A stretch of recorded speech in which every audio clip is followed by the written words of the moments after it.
Hello everyone, সবাইকে স্বাগতম জানাচ্ছি আজকে আমাদের সাইকেল টু এর লাস্ট ক্লাসে, অর্থাৎ কর্মমুখী রসায়নের শেষ লেকচার এবং আমাদের সাইকেল টু এরও শেষ লেকচার। কেমন? আর এই সামনের শনিবার থেকে কিন্তু আমাদের সাইকেল থ্রি অর্থাৎ পরিবেশ রসায়ন দিয়ে কিন্তু আমাদের সামনের শনিবার থেকে সাইকেল থ্রি শুরু হবে। তো যারা এখনও সাইকেল থ্রিতে ভর্তি হও নাই, তাড়াতাড়ি কিন্তু ভর্তি হয়ে যাও, কারণ শনিবার থেকে কিন্তু লাইভটা শুরু হয়ে যাবে। তো তুমি যত দেরি করবা তত তোমার কী হবে বলো তো, ডিলে হবে। তুমি যেটা করতে পারো, ধরো এমন হইতে পারে যে তুমি তোমার সাইকেল ওয়ানের অর্ধেক কমপ্লিট করছো বা সাইকেল টু এর অর্ধেক কমপ্লিট করছো, তোমার এখনো সাইকেল শেষ হয় নাই, তাহলে তুমি কি করবা? দেখো, সাইকেল থ্রি এ যে চ্যাপ্টারগুলো শুরু হবে অর্থাৎ পরিবেশ রসায়ন, এটা পড়ার জন্য তোমার আগের কোনো চ্যাপ্টারের বেসিক দরকার নাই। তাই আমার পরামর্শ থাকবে, তুমি সাইকেল, তোমার এখন কাজটা কী হবে জানো? তোমার এখন কাজটা হবে সাইকেল থ্রিতে যে পরিবেশ রসায়ন আছে এটার সাথে সাথে তুমি লাইভ ক্লাস করে ফেলো। অর্থাৎ তুমি সপ্তাহে 3 দিন লাইভ ক্লাস করবা। ধরো তোমার সাইকেল টু এর অর্ধেক কমপ্লিট আছে, তাহলে তুমি কি, তোমার কাজ, বা সাইকেল ওয়ানের অর্ধেক কমপ্লিট আছে, তোমার কাজ হবে তুমি যদি এইভাবে চিন্তা করো যে আমি একটা সাইকেল ফুল শেষ করব, তারপরে গিয়ে নতুন সাইকেলে ভর্তি হবো বা তারপরে গিয়ে নতুন সাইকেলে ক্লাস করব, তুমি একটা কিন্তু ধরো ট্র্যাপের মধ্যে পড়ে যাবা বা লুপ হলে পড়ে যাবা। কি লুপ হলে পড়বা? দেখবে যে তোমার কোনো সাইকেল শেষ হচ্ছে না, আর কোনোটাতে তুমি লাইভ ক্লাস ধরতে পারতেছো না। লাইভ ক্লাস করার ইম্পর্টেন্স কিন্তু অনেক, কারণ এতে রেগুলারিটি মেনটেন হয় পড়াশোনার। ওকে, সো এই জন্য আমার তোমাদের প্রতি পরামর্শ থাকবে, সেটা হচ্ছে তুমি পরিবেশ শাসনে যেহেতু আগের চ্যাপ্টারে কোনো বেসিক দরকার হয় না, তাই শনিবার থেকে পরিবেশ শাসনের লাইভ ক্লাসগুলো করতে থাকো। এর পাশাপাশি উইকলি যারা 4টা দিন আছে, ওই 4টা দিনের মধ্যে তুমি ধরো উইকলি 2টা করে প্রিভিয়াস সাইকেলের ক্লাসগুলো করো রেকর্ডেড। আর রেকর্ডেড ক্লাস তুমি চাইলে 1.5 স্পিডে করো বা 1.25 স্পিডে করো, তাহলে দেখবা মোটামুটি 1.5 ঘন্টার ক্লাস 1 ঘন্টা 10 মিনিটেই শেষ হয়ে যাবে। তো এইভাবে করে তুমি কিন্তু পড়াগুলো ক্যাচ করে ফেলতে পারো। একটু আমাকে জানাই দিও যে সব ঠিকঠাক মতো আছে কিনা। হ্যাঁ, হ্যাঁ, আমি ভালো আছি, আশা করি তোমরা সবাই অনেক ভালো আছো। তাহলে চলো আমরা আমাদের কর্মমুখী রসায়নের শেষ লেকচার শুরু করব। বাট প্রথমে বলে রাখি, প্রথম 3 লেকচারে অনেক কিছু তোমাদের বোঝার জিনিসপত্র ছিল, সেটা আমরা বুঝে ফেলছি। চ্যাপ্টার 4, লেকচার 4-এ বোঝার জিনিস আছে, বাট লাস্টের দিকে কিছু টয়লেট্রিস এবং পারফিউমারির জিনিস আছে, বেশিরভাগটুকুই মুখস্থর। আর আমি তোমাকে কতটুকু কি মুখস্থ করতাম সবই তোমাকে দেখাই দিব। সবাই কি রেডি? আমরা কি শুরু করব? সবাই কি রেডি? চলো, সবাই আশা করি রেডি। তাহলে চলো আমরা শুরু করি আমাদের লেকচার নাম্বার 4। আমি একটু একটা কাজ করি, দাঁড়াও, এখানে একটা পেজ একটু ডিলিট করি, প্রথম পেজটা। হ্যাঁ, চলো চলো আমরা তাহলে শুরু করি আমাদের লেকচার নাম্বার 4। আচ্ছা, প্রথমে আমাদের লাস্ট ক্লাসে আমরা কি কি পড়ছিলাম?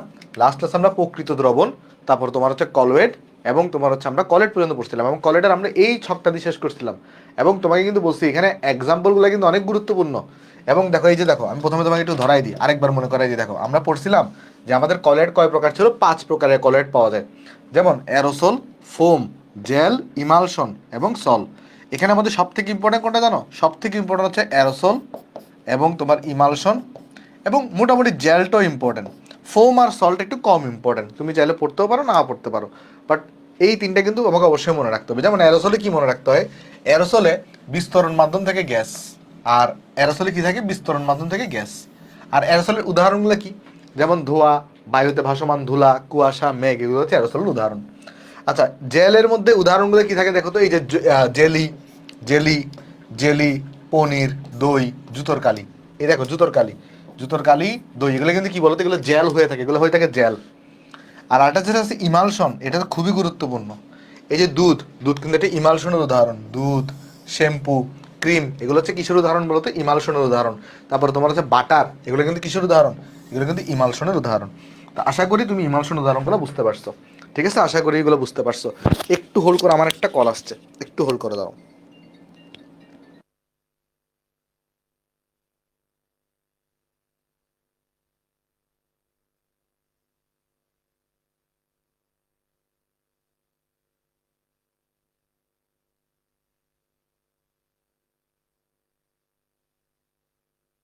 সরি ভাই, একটা কল আসছিল হঠাৎ করে। কথা কি শোনা যাচ্ছে? একটু দেখি ঠিকঠাক মতো আছে কিনা, ওই দিন মিউট হয়ে গেছিল। আচ্ছা, দাঁড়াও। সরি ভাই, একটা কল হ্যাঁ, আসছিল হঠাৎ করে। হ্যাঁ, কথা কি শোনা যাচ্ছে? একটু হ্যাঁ, দেখি সব ঠিকঠাক ওকে আছে। সাইকেল সাইকেল থ্রি এর বই রেডি হয়েছে কিনা? সাইকেল থ্রি এর বই তোমাদের তো ওই যে রেডি, নেক্সট উইক থেকে তোমাদেরকে পাঠানোর কথা। ওকে, আচ্ছা, সল কি? সল হচ্ছে এক ধরনের কলয়েড শ্রেণী, যেখানে বিস্তারিত বস্তু কণা হিসেবে কঠিন কণা থাকে, আর মাধ্যম হিসেবে তরল থাকে। এগুলোর উদাহরণ কি? যে বিভিন্ন ধরনের পেইন্ট, মিল্ক অফ ম্যাগনেসিয়া, এগুলো হচ্ছে সল্ট, এই সলের উদাহরণ। ঠিক আছে, এগুলো মনে থাকবে? এগুলা কি মনে থাকবে? আশা করি তোমাদের মনে থাকবে এগুলা, আশা করতেছি এগুলো তোমাদের মনে থাকবে। এই যে দেখো, magnesium, milk of magnesium, magnesium hydroxide আর পানি, এই দুটো কি, এই দুটো হচ্ছে কলয়েড, এই দুটো কি, এই দুটো হচ্ছে কলয়েড হয়ে থাকে। কোন ধরনের কলয়েড হয়ে থাকে? সল টাইপের কলয়েড হয়ে থাকে, সল টাইপের কলয়েড হয়ে থাকে, বুঝছো? এই পৃষ্ঠাটা তুমি একটু স্ক্রিনশট নাও তো, কারণ এখান থেকে আমরা প্রচুর এমসিকিউ সলভ করবো। এই পৃষ্ঠাটা একটু স্ক্রিনশট নিয়ে রাখতে পারো, হ্যাঁ এই পৃষ্ঠাটা একটু স্ক্রিনশট নিয়ে রাখতে পারো।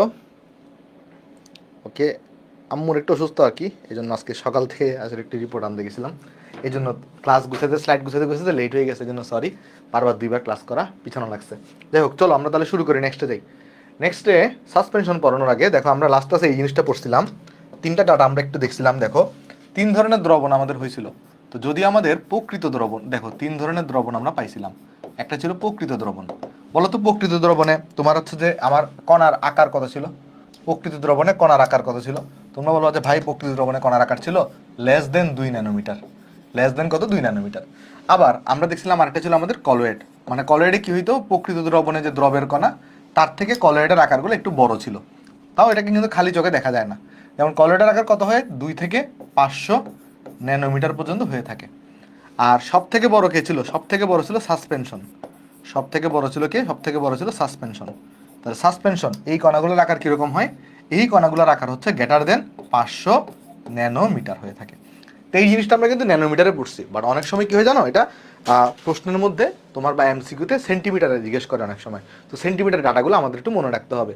যেমন তোমরা নিশ্চয়ই সবাই জানো যে 1 ন্যানোমিটার এটা ইকুয়াল টু হয়ে থাকে 10 ইনভার্স অফ 9 মিটার হয়ে থাকে। আর সেন্টিমিটারে নিলে আমি কিন্তু এটা 10 ইনভার্স অফ 7 সেন্টিমিটার আমি লিখতে পারি। এই জিনিসটা কিন্তু আমরা লিখতে পারি এখানে, তাই না? তাহলে একটা জিনিস তুমি লক্ষ্য করে দেখো, এটা 2 ন্যানোমিটার না ধরে যদি আমি 1 ন্যানোমিটার ধরতাম, তো এটা কিন্তু খুব একটা বেশি মানে পার্থক্য না। মানে এটাকে এভাবেও লেখা যায়, যে বা দিয়ে এভাবেও লিখতে পারি, যে বা দিয়ে less than 10 inverse of 7 centimetre, এভাবেও লেখা যায়। বুঝতে পারছো জিনিসটা নাকি বুঝো নাই? অর্থাৎ যে কখন বুঝবা যে তোমার এটা প্রকৃত দ্রবণ হবে? যদি আকারটা, কণাগুলোর আকার 2 ন্যানোমিটার থেকে ছোট থাকে, অথবা 2 ন্যানোমিটার মানে কিন্তু 2 ইন্টু 10 ইনভার্স অফ 7 সেন্টিমিটার, যেটাকে চাইলে শুধু 10 ইনভার্স 7 সেন্টিমিটারও লিখতে পারো, মানে 2 ন্যানোমিটার আর 1 ন্যানোমিটার হলে কাছাকাছি ভ্যালু, সেই জন্য এটাকে লেস দেন 10 ইনভার্স 7 সেন্টিমিটার কিন্তু কি করা হয়েছে আমাদের এখানে বলা হয়েছে। বুঝছো? হ্যাঁ। আচ্ছা, তারপর তারপর সল কি? সল হচ্ছে এক প্রকারের কলয়েড। কলয়েডের যে 5 প্রকার আছে, 5 প্রকার কলয়েড আছে, 5 প্রকার কলয়েডের মধ্যে একটা প্রকারের নাম হচ্ছে সল। আচ্ছা, এবার দেখো এইখানে যদি এই কলয়েডের, তাহলে আমরা যদি ব্যাসটাকে যদি লিখতে চাই, এই যে সেন্টিমিটারে লিখতে চাই, তাহলে কি হবে এখানে? এটাকে আমরা এভাবে লিখতে পারি যে 10 ইনভার্স 7 সেন্টিমিটার হতে, 10 ইনভার্স 7 সেন্টিমিটার থেকে, সেন্টিমিটার থেকে, সেন্টিমিটার থেকে 10 ইনভার্স অফ 5 সেন্টিমিটার পর্যন্ত। 10 ইনভার্স অফ কত সেন্টিমিটার পর্যন্ত? 5 সেন্টিমিটার পর্যন্ত। এটাকে এইভাবেও লেখা যায়। বুঝছো? মানে একটা হচ্ছে 2 থেকে 500 ন্যানোমিটার, 500 ন্যানোমিটার, দেখো এই যে 2 ন্যানোমিটারটাকে তাহলে তুমি 1 ন্যানোমিটার ধরে নাও, আর 500টাকে এখানে ওই যে 1000 ন্যানোমিটার ধরে ওই যে এই ভ্যালুটা বের করা হয় আর কি। বুঝছো? 1000 ন্যানোমিটার না, 100 ন্যানোমিটার ধরে এই ভ্যালুটা বের করা হয়। তাহলে দুই ধরনের ডাটাই তোমাকে মনে রাখতে হবে, ন্যানোমিটারের ডাটাগুলোও মনে রাখতে হবে, আবার আলাদা করে সেন্টিমিটারের ডাটাগুলো তোমাকে মনে রাখতে হবে। ক্লিয়ার এই জিনিসগুলো? এই যে 500টাকে 100 ধরা হয়েছে, 100 ধরে সেন্টিমিটারে নেওয়া হয়েছে, আর কিছুই না। আর যদি কি হয় বলো তো, আর যদি আকারটা যদি কি হয়, আর যদি আকারটা যদি 10 ইনভার্স অফ 5 সেন্টিমিটার থেকে বড় হয়, কণার আকার যদি কি হয় 10 ইনভার্স অফ 5 সেন্টিমিটার থেকে যদি বড় হয়, কণার আকার যদি 10 ইনভার্স অফ 5 সেন্টিমিটার থেকে বড় হয়, তাহলে সেটাকে আমরা সাসপেনশন বলছি। তা আমি বেসিক্যালি এই যে সেন্টিমিটারের ডাটাগুলো তোমাকে ওই দিন দেখানো হয় নাই, একটু সেন্টিমিটার ডাটাগুলো তোমাকে দেখাই দিছি। এই পৃষ্ঠাটা তোলা হলে একটু আমাকে জানো, যদি তোমার এই পৃষ্ঠাটা তোলা হয়ে থাকে তাহলে আমাকে একটু করে জানো কমেন্টে। হোপফুলি সবার তোলা হয়েছে, তাই না ভাই? আজকে লাস্ট লেকচার, হ্যাঁ আজকে লাস্ট লেকচার। ওকে, চলো আমরা এখন সাসপেনশন নিয়ে আলোচনা করব। দেখো প্রথম কথা, আমাকে তুমি একটা জিনিস বলো, সাসপেনশন কণাগুলোকে কিন্তু খালি চোখে দেখা যায়। সাসপেনশন কণাগুলো কি করা যায় বলো তো? খালি চোখে দেখা যায়। আরেকটা জিনিস আমি আরেকটা জিনিস তোমাকে একটু করে বলি। দেখো, মিশ্রণ দুই ধরনের আছে, দুই ধরনের মিশ্রণ আছে। মিশ্রণকে আমরা দুই ভাগে ভাগ করতে পারি। মিশ্রণকে আমরা দুই ভাগে ভাগ করতে পারি। একটাকে আমরা বলতে পারি সমসত্ব মিশ্রণ।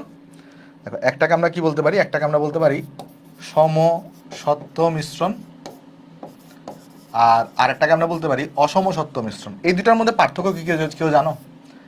দুই ধরনের মিশ্রণ আছে, একটাকে আমরা বলি সমসত্ব মিশ্রণ, একটাকে আমরা বলি অসমসত্ব মিশ্রণ। এই দুই ধরনের মিশ্রণ বলতে আমরা আসলে কি বুঝি, বা এদের মধ্যে কোনো বেসিক পার্থক্য আছে কিনা, চলো তোমার আমি বুঝাই বলি। দেখো, এমন যদি হয় যে ধরো তুমি একটা মিক্সচার তৈরি করছো, ওই মিক্সচারে তুমি যেখানেই যাও না কেন প্রত্যেকটা কম্পোনেন্ট সমান অনুপাতে মিশ্রিত আছে। এটা কীরকম? ধরো আমরা যদি চিন্তা করি এইভাবে করে যে কথার কথা যে বায়ু একটা কিসের মিশ্রণ, ধরো কথার কথা যদি চিন্তা করি নাইট্রোজেন আর অক্সিজেনের মিশ্রণ, মেজর উপাদানগুলোকে নিয়ে চিন্তা করি যদি, তা আমার এখানে যে বায়ুটা পাওয়া যাচ্ছে আইডিয়াল কন্ডিশন যদি ধরি, তাহলে এখানে 78% নাইট্রোজেন থাকবে আর অক্সিজেন থাকবে কত পার্সেন্ট, 21%। তোমার এখানে যে বায়ু পাওয়া যাবে সেখানেও কিন্তু সেম। তাহলে এটা কী ধরনের মিশ্রণ হলো? সমসত্ব মিশ্রণ হলো। মানে ব্যাপারটা কীরকম, যে তুমি একটা যদি মিশ্রণ তৈরি করো, ওই মিশ্রণের প্রত্যেকটা জায়গাতে যদি ওই মিশ্রণটা যাদের দিয়ে তৈরি হবে তাদের অনুপাত যদি সমান থাকে, তাহলে সেটাকে আমরা কি বলতে পারি, তাহলে সেটাকে আমরা বলতে পারি সমসত্ব মিশ্রণ। যেমন চিন্তা করতে পারো তুমি এখানে যদি তুমি পানির মধ্যে যদি লবণ ঢালো, ওইটাকে যদি মিশিয়ে যদি মিক্সচার তৈরি করো, সেটা কিন্তু এক ধরনের সমসত্ব মিশ্রণ হইতে পারে।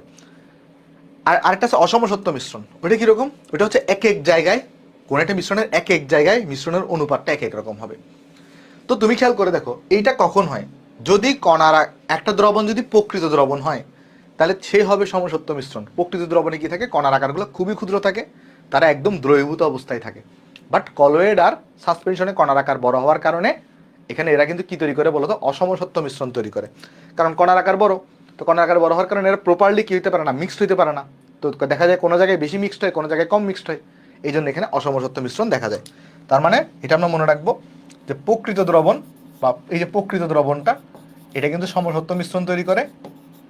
আর কলয়েড আর সাসপেনশন, কলয়েড আর সাসপেনশন, কলয়েড আর সাসপেনশন এই দুইটা কিন্তু অসমসত্ব মিশ্রণ তৈরি করে। সাসপেনশন অসমসত্ব মিশ্রণ তৈরি করে। একটু করে আমাকে জানাও এই জিনিসটা বুঝতে পারছো কিনা।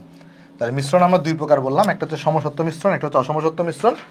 তাহলে এখানের মধ্যে কি হয় বলতো, হ্যাঁ এখানের মধ্যে কি হয়, এখানে ওই প্রকৃত দ্রবণটা সমসত্ব মিশ্রণ তৈরি করে আর সাসপেনশন আর কলয়েড অসমসত্ব মিশ্রণ তৈরি করে। হোপফুলি এতটুকু আমরা সবাই বুঝতে পারছি। আচ্ছা এবার আরেকটা জিনিস তুমি চিন্তা করে দেখো, সেটা হইলো যেহেতু সাসপেনশনের কণাগুলোর আকার অনেক বড়, তাহলে ডেফিনেটলি কণাগুলোর ভরও বেশি হবে। তো তুমি যদি এখানে ধরো কিছু সাসপেনশন কণাকে নিছো, এখানে ধরো কিছু সাসপেনশন আছে, এখন তুমি চিন্তা করে দেখো যেহেতু এগুলো কণাগুলোর ভর অনেক বড়, তাহলে এটাকে যদি একটি স্থির অবস্থায় রেখে দাও, তাহলে এদের ভর বেশি হওয়ার কারণে আর আকার বড় হওয়ার কারণে একটা সময় কি এরা নিচে গিয়ে পতিত হবে না? এই কণাগুলো কি হবে, নিচে গিয়ে পতিত হবে। নিচে গিয়ে কি হবে বলতো, পতিত হবে। মানে আলটিমেটলি নিচে গিয়ে জমা হবে, নিচে গিয়ে জমা হবে। এইটাকে কাজে লাগায় একটা জিনিস করা হয়, চলো সেটা কি দেখি, দেখার চেষ্টা করি। দেখো ফার্স্ট আগে এখানে সাসপেনশনের ডেফিনেশন দিছে, কি বলছে, যে যদি ব্যাসটা কি হয় 500 ন্যানোমিটার থেকে যদি বড় হয়, 500 ন্যানোমিটার থেকে যদি বড় হয় তাহলে এটাকে সাসপেনশন বলে। দেখো বলছে কি, দীর্ঘদিন ধরে রেখে দিলে সাসপেনশনের কঠিন বস্তুগুলো কণাগুলো কি হয় বলতো, ধীরে ধীরে তলায় কিন্তু পৃথক হয়ে জমতে থাকে, যেহেতু এদের ভর বেশি। সাসপেনশনের একটা সব থেকে ভালো উদাহরণ হচ্ছে রক্ত। সাসপেনশনের সব থেকে ভালো উদাহরণ কি, রক্ত। রক্তকে তুমি যদি একটা কাঁচ নলের মধ্যে রেখে দাও, রক্তকে যদি কি করে একটা কাঁচ নলে রেখে দাও, তাহলে রক্তের সিরাম তরলের মধ্য থেকে ডাব্লিউবিসি আরবিসি কণাগুলো কি হবে, মানে হোয়াইট ব্লাড সেল আরবিসি কণাগুলো কি হবে বলতো, এগুলো নিচে কিন্তু জমতে থাকে, এগুলো নিচে জমতে থাকে। ডাক্তারি পরীক্ষায় এই যে রক্তের এসআর সেডিমেন্টেশন রেট পরীক্ষা করে দেখা হয়। ঠিক আছে, সাসপেনশন হচ্ছে কি এটা মানে, তাহলে এটা একটু করে মনে রাখতে পারো যে কলয়েড এবং সাসপেনশনের মধ্যে মূল পার্থক্য হচ্ছে কণার ব্যাসার্ধ ও পাত্রের তলায় জমা পড়বে বা পদক্ষেপ সৃষ্টি করবে কিনা। কলয়েড কণাগুলো সাধারণত নর্মালি ওই দ্রবণেই থাকে, আর সাসপেনশনগুলো কি হয়, তারা তোমার হচ্ছে যেদের আকার এবং ভর বেশি হওয়ার কারণে নিচে জমতে থাকে। সো এই প্রপার্টিকে কিন্তু কাজে লাগানো হয় কোথায় বলো তো, রক্তের বিভিন্ন টেস্ট করার সময় কাজে লাগানো হয়। ওকে, সেই জিনিসটা তুমি একটু করে বুঝছো কিনা আমাকে এই পৃষ্ঠাটা জানো। সবাইকে এই পৃষ্ঠাটা আমরা বুঝতে পারছি সবাই? এই পেজটা কি সবাই বুঝতে পারছি? ভেরি গুড, ওকে। তাহলে চলো আমরা নেক্সটে চলে দিই। নেক্সটে বলতেছে সাসপেনশনের তাৎপর্য এবং ভূমিকা। দেখো এটার ভূমিকা, প্রথম কথা সাসপেনশনের কণার আকার কি হবে, কণার আকারটা 10⁻5 সেন্টিমিটার থেকে বড় হবে। আর কোনো একটা সাসপেনশনের কণার আকার যদি কি হয় 10⁻3 সেন্টিমিটার থেকেও যদি বড় হয়, তখন এটাকে খালি চোখেই দেখা যাবে, তখন এটাকে কি হবে, খালি চোখে দেখা যাবে, তখন এটাকে খালি চোখে দেখা যায়। ঠিক আছে, আচ্ছা। আর ওষুধ শিল্পে সাসপেনশনের গুরুত্ব অনেক বেশি হয়ে থাকে, এগুলো একটু তোমরা রিডিং করে নিবা। যেমন সাসপেনশন অবস্থায় ওষুধের কার্যকারিতা বজায় থাকে, সাসপেনশন ওষুধের তিক্তগুণ দূর করে থাকে, কেমন? আচ্ছা, যেমন এই অন্ত্রের ইমেজিং কাজে বেরিয়াম সালফেট, ইমেজিং কাজে বেরিয়াম সালফেট ইউজ করা হয়। আর এটা একটা কি, এটা একটা সাসপেনশন, এটা মেডিকেল ভর্তি পরীক্ষা কিন্তু আসছে। মানে বললাম তো আজকের যে পড়াগুলো বেশিরভাগ পড়াই তোমার রিডিং দিতে হবে, তোমার নিজে পড়তে হবে। মানে আমি এই জিনিসগুলো তোমাকে দেখাই দিচ্ছি, বাট তোমাকে যদি আমি বলি তুমি বই থেকে পড়ে নাও, তুমি পারবা না। কেন পারবা না? কারণ বইয়ে অনেক ইনফরমেশন, সব ইনফরমেশন ইম্পর্টেন্ট না। যে ইনফরমেশনগুলো ইম্পর্টেন্ট আমি স্টেপ বাই স্টেপ তোমাকে দেখাই দিচ্ছি এখানে। আর এখানে যেটা বেশি ইম্পর্টেন্ট সেগুলো সবুজ দাগ দেওয়া, যেগুলো কম ইম্পর্টেন্ট সেগুলো হলুদ দাগ দেওয়া, আর যেগুলো প্রিভিয়াসলি মেডিকেল পরীক্ষা আসে সেগুলো লাল দাগ দেওয়া আছে। বলো ম্যাগনেসিয়াম হাইড্রোক্সাইড এবং ম্যাগনেসিয়াম হাইড্রোক্সাইড এবং ম্যাগনেসিয়াম হাইড্রোক্সাইড এবং H2O এর মিশ্রণকে কি বলে? আমি তোমাকে অলরেডি বলে আসছি যে ম্যাগনেসিয়াম হাইড্রোক্সাইড আর যে H2O আছে, মিল্ক অফ ম্যাগনেসিয়া, এটা কি? এটা একটা সল না? এক প্রকারের কি হয়ে থাকে? এক প্রকারের সল হয়ে থাকে। এটা কি হয়ে থাকে? এক প্রকারের সল হয়ে থাকে। আর সল জিনিসটা কি? সল জিনিসটা হচ্ছে এক প্রকারের কলোয়েড। সল জিনিসটা হচ্ছে এক প্রকারের কলোয়েড। তাহলে এটা কি হয়ে থাকে? এটা হবে কলোয়েড। এটা হবে কি? এটা হবে কলোয়েড হবে। ঠিক আছে? তারপর সাসপেনশন কি জিনিস? সাসপেনশন কি সমসত্ব নাকি অসমসত্ব? সাসপেনশন হচ্ছে অসমসত্ব মিশ্রণ। সাসপেনশন কি মিশ্রণ? অসমসত্ব মিশ্রণ। তারপর যাই, বলো অ্যারোসল এই সাসপেনশনে বিস্তার মাধ্যম কোনটা? আমরা বলছিলাম অলরেডি অ্যারোসলে কিন্তু কি থাকে? অ্যারোসলে বিস্তার মাধ্যম হিসেবে গ্যাসীয় মাধ্যম থাকে। তুমি যদি লক্ষ্য করে দেখো, এই যে দেখো এই বিষটা আমি তোমাকে দেখাইছি, এই যে প্রথম যে কলয়েডের প্রকারভেদ ছিল, এই দেখো এখানে, এই দেখো অ্যারোসল, এখানে কিন্তু বিস্তার মাধ্যম হিসেবে কে থাকে? গ্যাস হিসেবে, গ্যাসটা বিস্তার মাধ্যম হিসেবে থাকে, যেখানের মধ্যে ওই যে কঠিন দ্রব বা তরল দ্রব থাকতে পারে। কেমন? তাহলে অ্যারোসলে কি বিস্তার মাধ্যম হিসেবে কে থাকে বলো তো? গ্যাস থাকে। অ্যারোসলে বিস্তার মাধ্যম হিসেবে গ্যাস থাকে। দুধ কি জিনিস? দুধ, দুধ হচ্ছে, দেখো ভালো করে মনে রাখবা, দুধ হচ্ছে তোমার কি? দুধ হচ্ছে ইমালশন। দুধ হচ্ছে ইমালশন। ইমালশন। আচ্ছা, আর দুধের একটা জিনিস আমি তোমাকে বলি, দুধে বেসিক্যালি কি থাকে বলো তো? বলতে পারবা? দুধে বেসিক্যালি তেল বা চর্বি থাকে, এর সাথে পানি থাকে। এর সাথে কি থাকে? এর সাথে পানি থাকে। এখন এরা কি পরস্পর মিশ্রণীয় নাকি অমিশ্রণীয় বলতে পারবা? তেল চর্বি আর পানি, এরা কি পরস্পর মিশ্রণীয় নাকি অমিশ্রণীয় বলতে পারবা? তেল চর্বি আর পানি, এরা কিন্তু তুমি দেখছো, তুমি যদি কখনো পানির উপর যদি তেল ঢালো, দেখবা যে এরা কিন্তু মিশ্রণীয় না। এরা কি? এরা হচ্ছে দুইটা, আমরা বলতে পারি অমিশ্রণীয় তরল। এটা কি? এটা হচ্ছে অমিশ্রণীয় তরল। তো যেহেতু এটা অমিশ্রণীয় তরল, যেহেতু এটা অমিশ্রণীয় তরল, ভালো করে মনোযোগ দাও, যেহেতু এটা অমিশ্রণীয় তরল, তাহলে তো খুব সহজেই এই যে দুধের পানি থেকে তেল চর্বিটা ইজিলি বের করে ফেলা পারা যাবে। মানে আমি তোমাকে বলি, দেখো ধরো নর্মাল অবস্থায় তুমি চিন্তা করো, ধরো এখানে যদি তুমি একটা পাত্র নাও, এখানে যদি কিছু পানি রাখো, আর এখানে তুমি যদি কিছু কেরোসিনকে নাও, তাহলে তো পরস্পর পৃথক অবস্থায় থাকে। তো এটাকে জাস্ট আরেকটা পাত্রে ঢেলে এই দুটো উপাদানকে আলাদা করে ফেলতে পারবা না? পারবা। কিন্তু দুধের ক্ষেত্রে তো এরকম ঢেলে ঢেলে পানি আর তেল চর্বিকে আলাদা করা যায় না। মানে যায়, অন্য প্রসেস আছে, বাট সাধারণভাবে তো যাচ্ছে না। এর কারণ কি? মানে দুধ থেকে স্টেবল, আমরা বলতে পারি স্টেবল কলওয়েট। আমরা কি বলতে পারি? দুধ হচ্ছে কি? একটা স্টেবল কলওয়েট, মানে স্থায়ী স্থায়ী স্থায়ী কলওয়েট, তাই না? দুধ তো একটা স্থায়ী কলওয়েট। বাট এরা তো পরস্পর অমিশ্রণীয়। অমিশ্রণীয় হইলে তো সেটা আনস্টেবল হওয়া উচিত ছিল, এদিকে পৃথক করে ফেলা দরকার ছিল। এরা অমিশ্রণীয় হইলেও একটা, মানে ধরো এক ধরনের পদার্থ আছে যাকে ইমালসিফায়ার বলে। এক ধরনের পদার্থ আছে যাকে কি বলে? ইমালসিফায়ার বলে। এই যে দুধের মধ্যে একটা প্রোটিন থাকে, এই দুধের মধ্যে একটা প্রোটিন থাকে, এই প্রোটিনটা দুধের মধ্যে আসলে বেসিক্যালি তিনটা প্রোটিন থাকে দুধের মধ্যে। এর মধ্যে একটা প্রোটিনকে আমরা বলি কেসিন। একটা প্রোটিনকে আমরা কি বলি? দুধের একটা প্রোটিন থাকে যার নাম কি? কেসিন। এটাকে কেজিন দিয়েও লেখা হয়, বা এটাকে কেসিনও বলা হয়, বুঝছো? আর আরেকটা থাকে হোয়ে প্রোটিন। হোয়ে প্রোটিন আবার দুই প্রকার হয়। তাহলে দুধের মধ্যে কি থাকে? দুধের মধ্যে একটা প্রোটিন থাকে যার নাম কি? যার নাম হইতেছে, আমাদের এখানে দেখো যার নাম কি? যার নাম হচ্ছে এই যে কেজিন বা কেসিনও বলে, যাই হোক। এইটা ইমালসিফায়ার হিসেবে কাজ করে। এটা কি হিসেবে কাজ করে?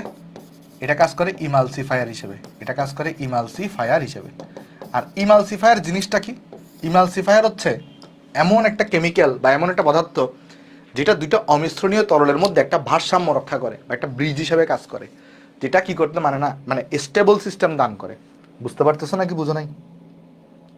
বুঝছো নাকি বুঝো নাই বলো তো একটু করে। ইমালসিফায়ারের কাছ থেকে, মানে দেখো দুধ তো তেল চর্বি আর পানি দিয়ে গঠিত, তাহলে এটা তো পরস্পর মিশ্রণীয়, বাট দেখে তো তাহলে পৃথক করে ফেলা উচিত, মানে ইজিলি পৃথক করে ফেলতে পারবো। বাট ইজিলি তো পৃথক হয় না।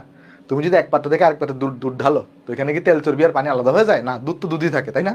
মানে এটা একটা স্টেবল, মানে কলয়েড বলতে পারি। হ্যাঁ, এটাকে পৃথক করা যায় তাপ দেওয়ার মাধ্যমে বা পাস্তুরাইজেশন করে, এগুলো পৃথক করা যায়, দেখবো আমরা জিনিসগুলো, বাট সাধারণভাবে তো যাচ্ছে না। এটার মানে কারণ কি? এটা স্থায়ী কলয়েড, আর এটাকে স্থায়িত্ব দান করে কে? এই যে ইমালসিফায়ার। ইমালসিফায়ার হিসেবে কে কাজ করে? দুধের একটা প্রোটিন যেটার নাম হচ্ছে আমাদের কেজিন বা কেসিন বলে এটাকে। দুধের দুই টাইপের প্রোটিন থাকে, একটাকে আমরা বলি কেসিন, আর একটাকে আমরা বলি হোয়ে প্রোটিন। কেসিন থাকে প্রায় 82%, আর হোয়ে প্রোটিন থাকে প্রায় 18% মতো। আমাকে একটু করে জানাও এতটুকু এখানে বোঝা গেছে কিনা সবাই। তাহলে দুধ কি জিনিস? তাহলে দুধ হচ্ছে ইমালশন। তাহলে ইমালশন কি? এটা হচ্ছে কলয়েড। এটা এক প্রকারের কলয়েড। এটা দুধ কিন্তু এক প্রকারের কলয়েড। তাহলে দুধ কি জিনিস? দুধ হচ্ছে একটা কলোয়েড বা ইমালশন টাইপের একটা কলোয়েড। ক্লিয়ার সবার? এটা একটু করে আমাকে জানাও তো এই জিনিসটা বুঝতে পারছি কিনা আমরা সবাই? হ্যাঁ, ঠিক আছে, চলো নেক্সটে চলো যাই আসো। আচ্ছা, পানিতে ময়দার মিশ্রণকে কি বলে? পানিতে ময়দার মিশ্রণকে কি বলে? পানিতে ময়দার মিশ্রণটি কি হবে? সাসপেনশন হবে। কারণ এখানে দেখবেন ময়দার কণাগুলো আকার বড় হবে, এটা ময়দার মিশ্রণটা সাসপেনশন হবে, ঠিক আছে? তারপর কলয়েড কণার আকার কত? 2 থেকে 500 ন্যানোমিটার। কলয়েড কণার আকার হচ্ছে 2 থেকে 500 ন্যানোমিটার। তারপর যদি আমরা যাই, দেখো সাসপেনশন, কঠিন কণার আকার কত? সাসপেনশনের আকার কত? আমি তোমাকে অলরেডি বলছিলাম সেন্টিমিটার হলে কি হবে বলো তো? Greater than 10 inverse of 5 centimetre হবে, মানে 10 ইনভার্স অফ 5 থেকে বড় হবে। তো প্রথমটা কি দিচ্ছে এখানে? প্রথমটা বলছে 10 ইনভার্স অফ 7 থেকে ছোট, না এটা হবে না। এটা তো হচ্ছে যে কলয়েডের আকার, বাট এটা তো সাসপেনশনের আকার জানতে চাইছে। সাসপেনশনের আকার হচ্ছে এটা 10 ইনভার্স অফ 4 থেকে 10 ইনভার্স অফ 1। মানে এটা কিন্তু এই যে দেখো এই ভ্যালুগুলা, এই যেখানে যে দুটো ভ্যালু লেখা আছে, একটা হচ্ছে 10 ইনভার্স অফ 4 আর আরেকটা হচ্ছে 10 ইনভার্স অফ 1। এই দুইটাই কিন্তু কি বলতো? এই দুইটাই কিন্তু কার থেকে বড়? এটা থেকে বড়, এটা থেকে বড়। ঠিক আছে, তাহলে এটা আনসার হবে সি। বুঝছো এটা সবাই? একটু করে আমাকে জানাও বুঝছো কি না? হ্যাঁ, ঠিক আছে। তারপর চলো আমরা নেক্সটে চলে যাই। বলতেছে 1 থেকে 100 ন্যানোমিটার ব্যাসার্ধ বিশিষ্ট কণার নাম কি? দেখো, কারো যদি ব্যাসার্ধ 1 থেকে 100 ন্যানোমিটার হয়, তাকে আমরা বলি কলয়েড। তাকে আমরা কি বলি? তাকে আমরা বলে থাকি কলয়েড বলে থাকি। তারপর কলয়েডে কণার আকৃতি কিরকম হয় সেন্টিমিটারে জানতে চাইছে, তাহলে 10 ইনভার্স অফ 7 থেকে 10 ইনভার্স অফ 4। ওই আমি তোমাকে বললাম তো সেন্টিমিটার অনেক সময় জানতে চাইতে পারে। আচ্ছা, বলতেছে এরপরে দেখো যে আমার একটি অন্ধকার ঘরে সরু ছিদ্র দিয়ে সূর্যের আলো প্রবেশ করলে আলোক রশ্মির মধ্যে অসংখ্য ক্ষুদ্র ক্ষুদ্র আলোক বিন্দু দেখা যায়। মানে কিরকম? ধরো এটা একটা অন্ধকার ঘর, এটা অন্ধকার ঘর। এখন অন্ধকার ঘরের মধ্যে যদি একটা সরু ছিদ্র থাকে, চিন্তা করো তো, ধরো এখানে একটা সরু ছিদ্র আছে। তো সরু ছিদ্র থাকলে কি হয় বলো তো? এখানে যদি তোমার সূর্যের আলো প্রবেশ করে, এখানে যদি তোমার কি হয়, সূর্যের আলো যদি এখান থেকে প্রবেশ করে, ধরো এটা হচ্ছে সূর্যের আলো, সূর্য আঁকে কিভাবে, ওকে, ধরো এটা এখান থেকে সূর্যের আলো প্রবেশ করছে। তো সূর্যের আলো যখন প্রবেশ করে তখন তোমার কি হয়? এই এখানে রুমের মধ্যে যতগুলো ধুলাবালি থাকে সেগুলো দৃশ্যমান হয় না। সেগুলো কি হয়? দৃশ্যমান হয় না, মানে আলোর গতিপথটাকে তুমি দেখতে পাও না। বলো তো কি দেখতে পাও? আলোর গতিপথটাকে তুমি দেখতে পাও। এখানে আসলে ধূলিকণাগুলো কি হিসেবে কাজ করে বলো তো? কলয়েড কণা হিসেবে কাজ করে, যেই জন্য টিন্ডাল ইফেক্ট দেখা যায়। কি দেখা যায়? টিন্ডাল ইফেক্ট দেখা যায়। তো বলছে এই এরূপ আলোক বিন্দু সৃষ্টি হওয়ার কারণ নয় কোনটি? কারণ নয় কোনটি? তাহলে এই যে ধূলিকণাগুলো কিন্তু কলয়েড হিসেবে কাজ করে। এখানে যে ধূলিকণাগুলো আছে এরা কিন্তু কি হিসেবে কাজ করে বলতো? এটা কিন্তু কলয়েড হিসেবে কাজ করে। এইখানে আসলে কি দেখা যায়? এই যে আলোক কণাগুলোর আলোর গতিপথ দেখতে পাচ্ছ, সেখানে কিন্তু তুমি টিন্ডাল ইফেক্ট দেখতে পাচ্ছ। বেসিক্যালি এখানে কোন ইফেক্ট দেখতে পাচ্ছ? টিন্ডাল প্রভাব। তোমাকে গত ক্লাসে এটা পড়াইছি, টিন্ডাল প্রভাব দেখতে পাচ্ছ। তাহলে ধূলিকণার সাইজ এটা এটার ভিতরে থাকে, এটা তো কারণ, এটা তো কারণ নয় বলছে। এটা এটা সঠিক, এটাও সঠিক, কিন্তু বায়ু এবং ধূলিকণার সমসত্ব মিশ্রণ, এটা কি সঠিক? না, এটা সঠিক না। কারণ এই যে কলয়েডগুলো কি হয় বলতো? অসমসত্ব মিশ্রণ হয়। কলয়েডগুলো কি হয়ে থাকে? অসমসত্ব মিশ্রণ হয়ে থাকে, তাহলে এটা হবে না। তারপর যাই আসো, বলতেছে কোনটা সাসপেনশন দ্রবের কণার ব্যাস? সাসপেনশনের কণার ব্যাস কত হবে বলো তো? সাসপেনশন হচ্ছে 10 ইনভার্স অফ 5 সেন্টিমিটার থেকে বড় হবে, এটা হচ্ছে আমার সাসপেনশনের ব্যাস। তারপর জুতার কালি, জুতার কালি এটা কি ধরনের কলয়েড? এটা হচ্ছে জেল ছিল, মনে আছে কি না? জেল ছিল, জেল। ঠিক আছে, ওই যে দই, পনির, ওগুলো কিন্তু জেলই ছিল, তাই না? তারপর দুধ হচ্ছে এক প্রকার, দুধ কি জিনিস? দুধ হচ্ছে ইমালশন। দুধ কি জিনিস? দুধ হচ্ছে ইমালশন। কিন্তু অনেক পরীক্ষায় আসে, বুঝছো? এগুলো ভালো করে পড়তে হবে। বলো কোনটা কলয়েড ইমালশন নয়? ইমালশন নয় কোনটি বলো তো? ইমালশন নয় হচ্ছে দধি, দই। দই এটা কিন্তু কি ছিল? এই যে দেখো দই, দধি বা দই যেটা ছিল, দধি বা দই, দেখো দধি বা দই, এই জন্যই বলছি তুমি একটি স্ক্রিনশট নিয়ে রাখো। এই দেখো দধি বা দই, এটা কিন্তু কি ছিল? জেল ছিল, এটা কিন্তু ইমালশন না। দুধ, শ্যাম্পু, ক্রিম এগুলো হচ্ছে ইমালশন। দুধ, শ্যাম্পু, ক্রিম এগুলো হচ্ছে ইমালশন। ঠিক আছে, দুধ, শ্যাম্পু, ক্রিম এগুলো হচ্ছে ইমালশন। ওকে, আশা করি এটা বুঝতে পারছো। তারপর যাই, এবার আমরা আলোচনা করব এই যে আমাদের ধরো তোমার হচ্ছে কলয়েড পড়লাম, দ্রবণ, প্রকৃত দ্রবণ পড়লাম এবং সাসপেনশন পড়লাম, এগুলোর মধ্যে কি কি বেসিক পার্থক্য আছে। একদম ইজি পার্থক্য দেখো, আমি তোমাকে ধরাই দিই। দেখো তোমাকে আমি চলো ধরাই দিই। প্রথমে এই যে ফার্স্টে এখানে কি লিখতেছি আমরা? দ্রবণের ব্যাপারে এখানে লিখতেছি, কলয়েডের ব্যাপারে এখানে লিখতেছি, আর সাসপেনশনের ব্যাপারে এখানে লিখতেছি। দেখো ফার্স্টে এই যে দ্রবণ, এটা কি হয়ে থাকে? সমসত্ব। কিন্তু কলয়েড কি? অসমসত্ব। আবার সাসপেনশনে কি? অসমসত্ব। এই আকারটা তুমি 1000 বার পড়ছো, এই আকারগুলো তুমি 1000 বার পড়ছো। এগুলোকে সাধারণত দেখা যায় না। সাধারণত কি হয়? এগুলোকে দেখা যায় না, এগুলোকে আলট্রা মাইক্রোস্কোপ লাগে কলয়েডকে দেখতে।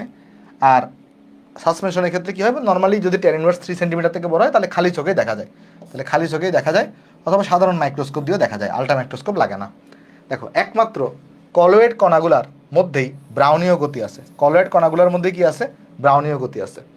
বাট এই যে আমার কি বলে এটার নাম, দ্রবণের কণাগুলোর মধ্যে ব্রাউনীয় গতি নেই, কারণ এগুলো আকার বেশি ছোট। আবার সাসপেনশনের মধ্যে কিন্তু কিনে বলো তো ব্রাউনীয় গতি নাই। ব্রাউনীয় গতি শুধুমাত্র কার বৈশিষ্ট্য, শুধুমাত্র কলয়েডের বৈশিষ্ট্য। দেখো দুইটা জিনিস আছে, একটা হচ্ছে টিন্ডাল ইফেক্ট, একটা হচ্ছে ব্রাউনীয় গতি। এরা হচ্ছে শুধুমাত্র কলয়েডের বৈশিষ্ট্য, এগুলো বাকিগুলোর বৈশিষ্ট্য না। এরা টিন্ডাল প্রভাব দেখায়, এরা টিন্ডাল প্রভাব দেখায়। বুঝতে পারছো জিনিসটা? টিন্ডাল প্রভাবের ফলে কি হয়, তুমি আলোর গতিপথটাকে দেখতে পাও। তাহলে টিন্ডাল ইফেক্ট শুধুমাত্র কে দেখাবে, ব্রাউনীয় গতি। আর এই যে আমার দেখো ভালো করে বুঝো, ভালো করে বুঝো, এই যে কলয়েডের বৈশিষ্ট্য আছে প্রপারলি দুইটা, মানে স্পেশাল বৈশিষ্ট্য। একটা হচ্ছে ব্রাউনীয় গতি, একটা হচ্ছে ব্রাউনীয় গতি, আর একটা হচ্ছে টিন্ডাল ইফেক্ট, আর একটা হচ্ছে টিন্ডাল ইফেক্ট। এই যে এই দুইটা জিনিস, এরা ছাড়া কেউ দেখায় না, কলয়েড ছাড়া এই দুইটা জিনিস কেউ দেখাবে না। এই জিনিসটা মাথায় রাখবা, ঠিক আছে? এই জিনিসটা মাথায় রাখবা। তাহলে চলো আমরা নেক্সটে চলে যাই। এটা কি বোঝা গেছে সবার? আশা করি বুঝতে পারছো। চলো নেক্সটে চলে যাই। নেক্সট আমাদের যে টপিকটা আছে তার নাম হচ্ছে আমাদের কোয়াগুলেশন। এটা একটু বোঝার টপিক আছে, মানে যেগুলো যেগুলো বোঝার আমি তোমাকে বলবো, এটা একটু বোঝার টপিক আছে কোয়াগুলেশনটা। তো চলো কোয়াগুলেশন কি জিনিস সেটা আমি তোমাকে একটু বুঝাই বলি। আসো কোয়াগুলেশন জিনিসটা কি। দেখো ফার্স্ট অফ অল আমরা যদি এখানে ধরো একটা কলয়েডের মিশ্রণ নিয়ে আসো, একটা কাজ করি আমরা এখানে, ধরো আমরা একটা মিশ্রণ নিচ্ছি যেখানে কলয়েড আছে, ঠিক আছে? আমরা একটা কাজ করি, আমরা এখানে একটা বিকার, একটা পাত্রকে নিলাম, কেমন? আমরা ধরো দেখ একটা এখানে বিকার বা পাত্রকে, চলো নি কোয়াগুলেশন জিনিসটাকে আমি তোমার বুঝাই বলি। আচ্ছা, প্রথম কথা এখানে যে জিনিসটা একটু মাথায় রাখতে হবে, আমাদের যে কলয়েড কণাগুলো থাকে তারা সাধারণত চার্জিত কণা হয়। সাধারণত কি হয় আমি তোমাকে একটু করে বুঝাই বলি। আমাদের যে কলয়েড কণাগুলো থাকে, এই যে কলয়েড যে কণাগুলো থাকে, এরা সাধারণত কি হয়, চার্জিত কণা হয়। এরা চার্জিত কণা হবে, সাধারণত এরা চার্জিত কণা হয়। তার মানে এরা হয় পজিটিভ চার্জে চার্জিত হবে বা এরা নেগেটিভ চার্জে চার্জিত হবে।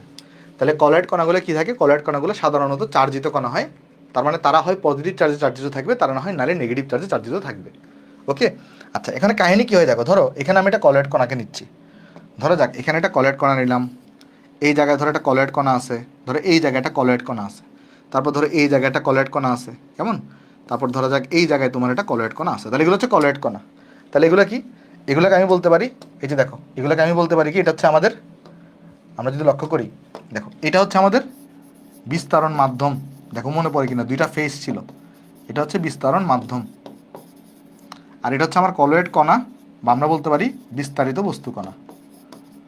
বিস্তারিত বস্তু কণা আমরা বলতে পারি। তো আমরা যেটা বললাম যে আমার কলয়েড কণাগুলো চার্জিত হয়ে থাকে, এটা নেগেটিভ চার্জও হইতে পারে, পজিটিভ চার্জও হইতে পারে।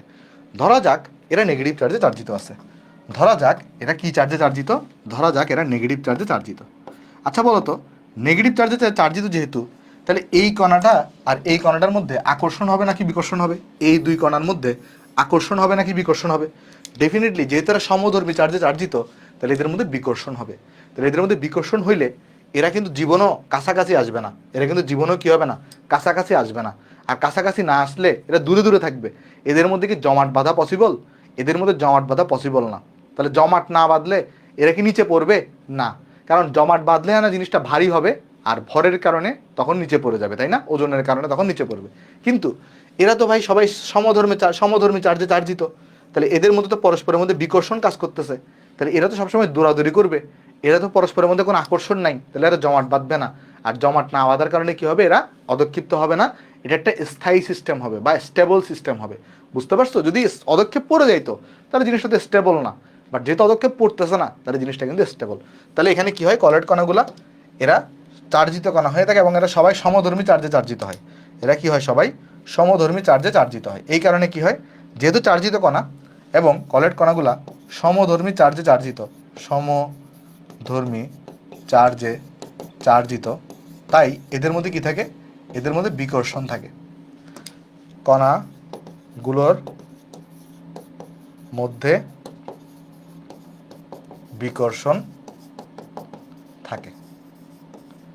ওকে, এইবার তুমি চিন্তা করো তো, তুমি যদি এটাকে নিচে অদক্ষেপ ফেলতে চাও বা কলয়েড সিস্টেমটাকে ব্রেকডাউন করতে চাও, মানে কলয়েড সিস্টেমটাকে ভেঙে দিতে চাও, মানে তুমি চাচ্ছ যে এখানে যে কলয়েড সিস্টেমটা দাঁড় করাইছি, মানে এখানে যে একটা স্টেবল সিস্টেম আছে, কেউ কারোর সাথে আকর্ষণ করতেছে না, তারপর কেউ জমাট বাঁধতেছে না, কেউ নিচে অদক্ষিপ্ত হচ্ছে না, কলয়েড কণাগুলো ব্রাউনীয় গতির মাধ্যমে দৌড়াদৌড়ি করতেছে, আর তুমি চাইতেছো যে এই কলেট সিস্টেমটা একটা ব্রেকডাউন ঘটুক। কীভাবে ব্রেকডাউন হতে পারে বা কীভাবে কলেট সিস্টেমটা ব্রেক হইতে পারে বা ভাঙতে পারে বলো তো?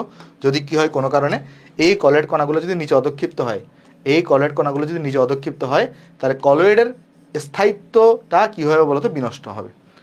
তো এখন এটাকে কিভাবে ব্রেক করতে পারি আমরা বলো তো? আমরা ব্রেক করার জন্য একটা কাজ করতে পারি। ধরো এখানে কলয়েড কণাগুলো যদি নেগেটিভ চার্জে চার্জিত হয়, তাহলে আমরা যেটা করব, আমরা এখানে কিছু পজিটিভ চার্জ যুক্ত করতে পারি। আমরা বাইরে থেকে কিছু কি যুক্ত করতে পারি? পজিটিভ চার্জের কণা যুক্ত করতে পারি। বাইরে থেকে আমরা ধরা যাক এমন হতে পারে আমি এখানে সোডিয়াম প্লাস যুক্ত করলাম, পজিটিভ চার্জের কণা যুক্ত করলাম। তাহলে এই পজিটিভ চার্জটা সে তখন কী করবে? এই যে নেগেটিভ অংশটা, এটাকে কি আকর্ষণ করবে নাকি বিকর্ষণ করবে বলো তো? এই যে পজিটিভ চার্জের কণা যদি যুক্ত করো, দেখা যাবে এরা পরস্পর যুক্ত হয়ে আকর্ষিত হবে। এই পজিটিভ চার্জের কণাগুলো কী হবে? পরস্পর এখানে যুক্ত হয়ে আকর্ষিত হয়ে যাবে। এই নেগেটিভের সাথে সে এখানে সে যুক্ত হয়ে একটা আকর্ষণ তৈরি করবে, আকর্ষিত কণা তৈরি করবে। কথাটা কি বোঝা গেছে নাকি দেখো জিনিসটা? আরেকবার বুঝাই বলতেছি দেখো।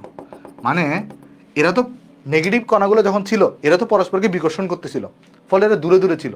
বাট যখনই তুমি কি করবে, এখানে পজিটিভ চার্জিত কণা যুক্ত করবা, তখন ওই পজিটিভ চার্জটা কণাগুলো এসে কি করবে বলো তো? এখানে এই কলয়েডের যে কণাগুলো আছে তাদেরকে নিয়ে সে একটা কিন্তু ধরো তোমার কি করে ফেলবে বলো তো? জমাট বেঁধে ফেলবে বা আকর্ষিত করে ফেলবে।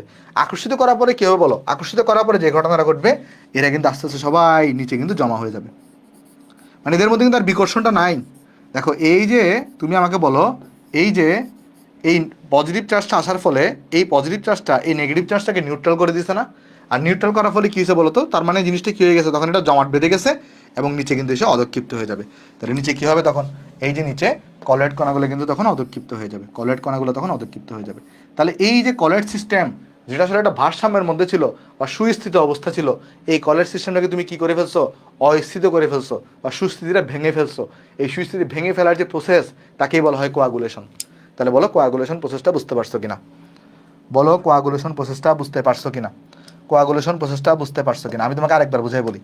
সেটা হলো কি, যে কলয়েড কণাগুলো তারা সমধর্মী চার্জে চার্জিত হয়, হয় সবাই পজিটিভ চার্জে চার্জিত হবে, না হলে তারা নেগেটিভ চার্জে চার্জিত হবে। যেহেতু তারা সবাই সমধর্মী চার্জে চার্জিত থাকে, তাই এদের মধ্যে কী হয় বলতো? এদের মধ্যে পরস্পরের মধ্যে বিকর্ষণ হয়। আর এই বিকর্ষণ হওয়ার কারণে কি হয়? এই বিকর্ষণ হওয়ার কারণে কণাগুলো একজন আরেকজন থেকে দূরে দৌড়াদৌড়ি করতে থাকে, ফলে এদের মধ্যে ব্রাউনীয় গতি দেখা যায় এবং এরা একে অপরের সংস্পর্শে না আসার কারণে এরা জমাট বাঁধে না, ফলে কিন্তু নিচে অধক্ষিপ্ত হয় না। কিন্তু যদি তুমি এই কলয়েড সিস্টেমটাকে ব্রেক করতে চাও, তাহলে কি করবা? বাইরে থেকে এরা যদি নেগেটিভ চার্জে চার্জিত হয়, তাহলে বাইরে থেকে তুমি পজিটিভ চার্জ যুক্ত করবা। তো সেই পজিটিভ চার্জটা সে কী করবে? এই নেগেটিভ চার্জটাকে নিয়ে জমাট বেঁধে ফেলবে, কারণ প্লাস আর মাইনাস আকর্ষণ করবে। আর জমাট বেঁধে ফেলার কারণে কী হবে বলো তো? তখন এটা কিন্তু আর নেগেটিভ চার্জ হিসেবে নাই এখন, যদি পজিটিভ চার্জ এখানে চলে আসে। এগুলো কিন্তু আর নেগেটিভ চার্জ হিসেবে নাই, কারণ এরা কী করবে? এই নেগেটিভ চার্জটাকে নিউট্রাল করে দিবে। ফলে আলটিমেটলি কী হবে? এদের মধ্যে আর বিকর্ষণ থাকবে না, পরে এটা জমাট বাঁধার কারণে এটা নিচের দিকে অধক্ষিপ্ত হবে। এর ফলে কী হলো? কলয়েড সিস্টেমটা কিন্তু তোমার অস্থিত হয়ে গেল। এই প্রসেসটাকে আমরা বলতেছি কোয়াগুলেশন। এই যে দেখো, কোয়াগুলেশনের সংজ্ঞা যদি আমি তোমাকে আলোচনা করি, বলছি কি, যে বল দ্বারা কলয়েড সিস্টেমের বিস্তরণ মাধ্যমে বিস্তারিত বস্তু কেন সুস্থির থাকে, সেই বলকে বিনষ্ট করে, মানে যেইটা দ্বারা তারা স্টেবল ছিল সেটাকে তুমি বিনষ্ট করে দিবা। কলয়েড সিস্টেমটাকে অস্থিত করার যে প্রক্রিয়া, অস্থিত করার মাধ্যমে কলয়েড কণাগুলোকে গুচ্ছ আকারে পৃথক করার যে প্রক্রিয়া, পৃথক করার প্রক্রিয়াকে আমরা বলতেছি কোয়াগুলেশন। পৃথক করার প্রক্রিয়াকে আমরা বলতেছি কোয়াগুলেশন। পৃথক করার প্রক্রিয়াকে আমরা বলতেছি কোয়াগুলেশন। বুঝতে পারতেছি? মানে কলয়েডটা যে যেই বল দ্বারা স্টেবল ছিল, সেটা হইতে পারে বিকর্ষণ বল। তো সেই বলটাকে বিনষ্ট করে, ওই কলয়েডগুলোকে বিনষ্ট করে কলয়েড সিস্টেমটাকে আনস্টেবল করে দেওয়ার যে প্রসেস, সেটাকেই বেসিক্যালি বলে কোয়াগুলেশন। আর যেই কেমিক্যালগুলো যোগ করে তুমি কোয়াগুলেশন করবা, তাদেরকে বলা হয় কোয়াগুল্যান্ট।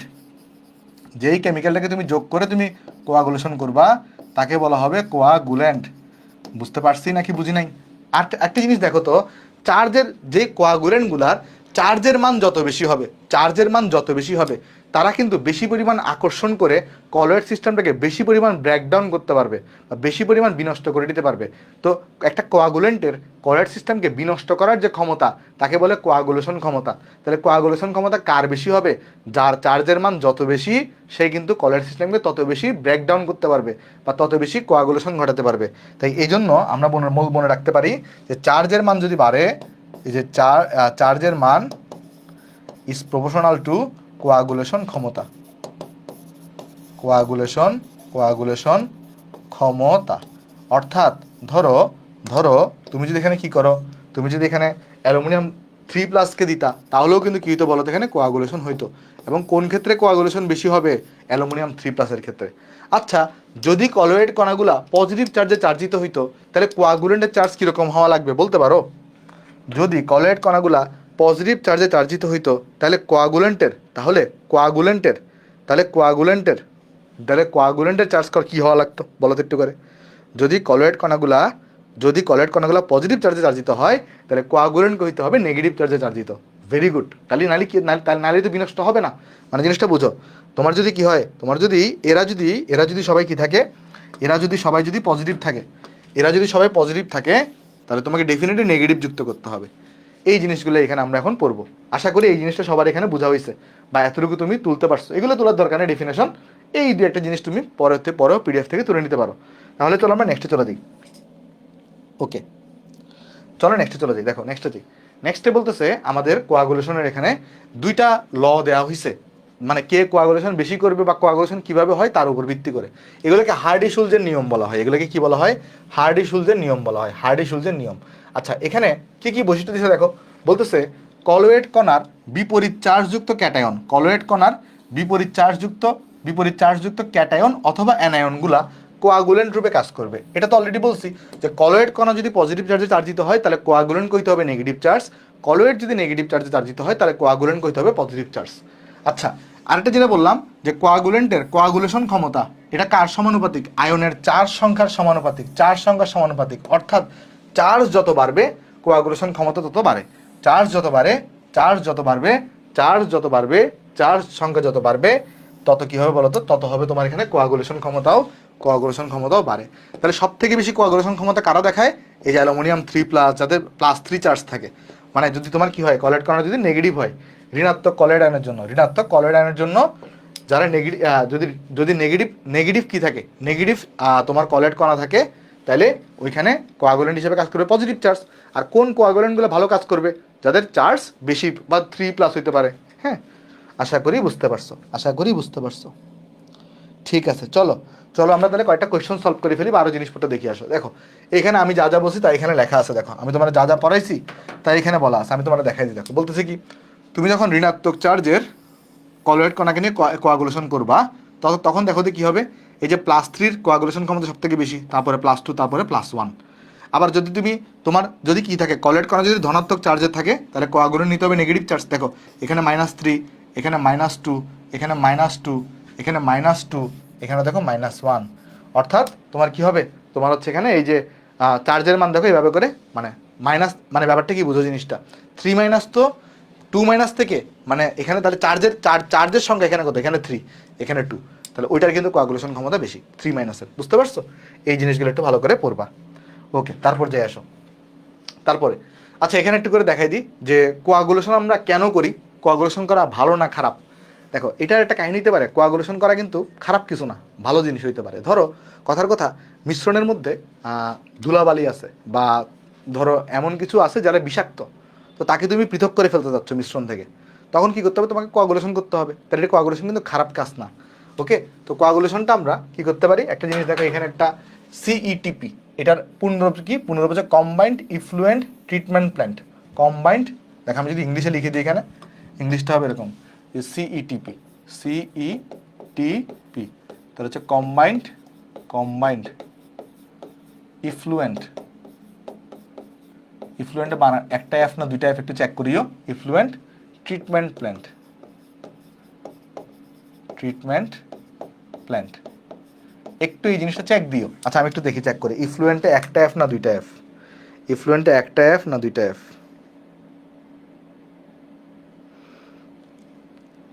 দুইটা এফ মনে হয়।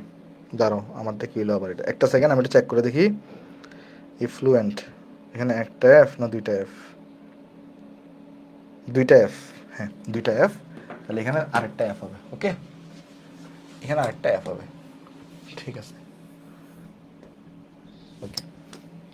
তো এটা একটু পূর্ণরূপগুলো অনেক সময় একটু পরীক্ষায় লাগে। হ্যাঁ, পূর্ণরূপগুলো অনেক সময় একটু পরীক্ষায় লাগে, তাই একটু পূর্ণরূপটা দেখে নিলাম। ঠিক আছে, ওকে। দেখো, এখন এখানে আমরা যখন এই কোয়াগুলেশন করব, আমাদের খেয়াল রাখতে হবে কি, আমরা যদি কি করি, ঋণাত্মক কলোয়েড আয়নকে নিই, তাহলে কোয়াগুলেশনের জন্য আমরা কি করব, চেষ্টা করব যেন আমরা ওই যে ত্রিযোজী ক্যাটায়নকে নিই। কেন?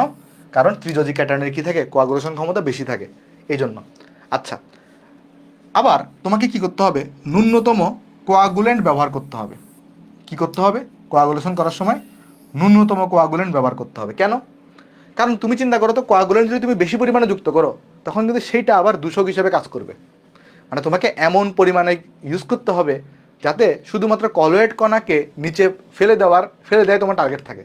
এখন ধরো কথার কথা, তোমার লাগতেছে হচ্ছে 0.5 মোল কোয়াগুলেন্ট। এখন তুমি যদি এখানে 1 মোল কোয়াগুলেন্ট দাও, তাহলে বাকি 0.5 মোল তোমার কিন্তু এখানে ওয়েস্ট হিসেবে থেকে যাবে, বা পুরো মিশ্রণকে কিন্তু কী করবে বলো তো, সে বিষক্রিয়া ঘটাইতে পারে। তো এটা খেয়াল রাখতে হবে, যেন কী করতে হবে, তুমি যখন কোয়াগুলেন্ট যুক্ত করবা, ইচ্ছা মতো যুক্ত করলে হবে না, মিনিমাম তোমাকে কোয়াগুলেন্ট যুক্ত করতে হবে। আর এমন কোয়াগুলেন্ট যুক্ত করতে হবে যাদের কোনো কি থাকে না, যাদের কোনো বিষক্রিয়া থাকে না, যাদের কোনো বিষক্রিয়া থাকে না। তাহলে এমন কোয়াগুলেন্ট যুক্ত করতে হবে যাদের কোনো কি থাকে না, বিষক্রিয়া থাকে না। তাই কোয়াগুলেন্টের বৈশিষ্ট্য কয়টা বলো তো? কোয়াগুলেন্টের বৈশিষ্ট্য হচ্ছে 3টা। কি কি বৈশিষ্ট্য? এমন কোয়াগুলেন্ট যুক্ত করতে হবে, মানে চেষ্টা করতে হবে যে যেন সর্বোচ্চ কোয়াগুলেশন ঘটে। তাই সর্বোচ্চ কোয়াগুলেশন ঘটায় কারা? ত্রিযোজীরা। হ্যাঁ। আর দ্বিতীয় কথা হচ্ছে কোয়াগুলেন্ট মিনিমাম অ্যামাউন্টে যুক্ত করতে হবে, যেন এটা তোমার ওয়েস্ট হিসেবে না থাকে বা বিষক্রিয়া ঘটাতে না পারে। আর তৃতীয়, এমন কোয়াগুলেন্ট যুক্ত করতে হবে যাদের কোনো বিষক্রিয়া থাকবে না। ঠিক আছে?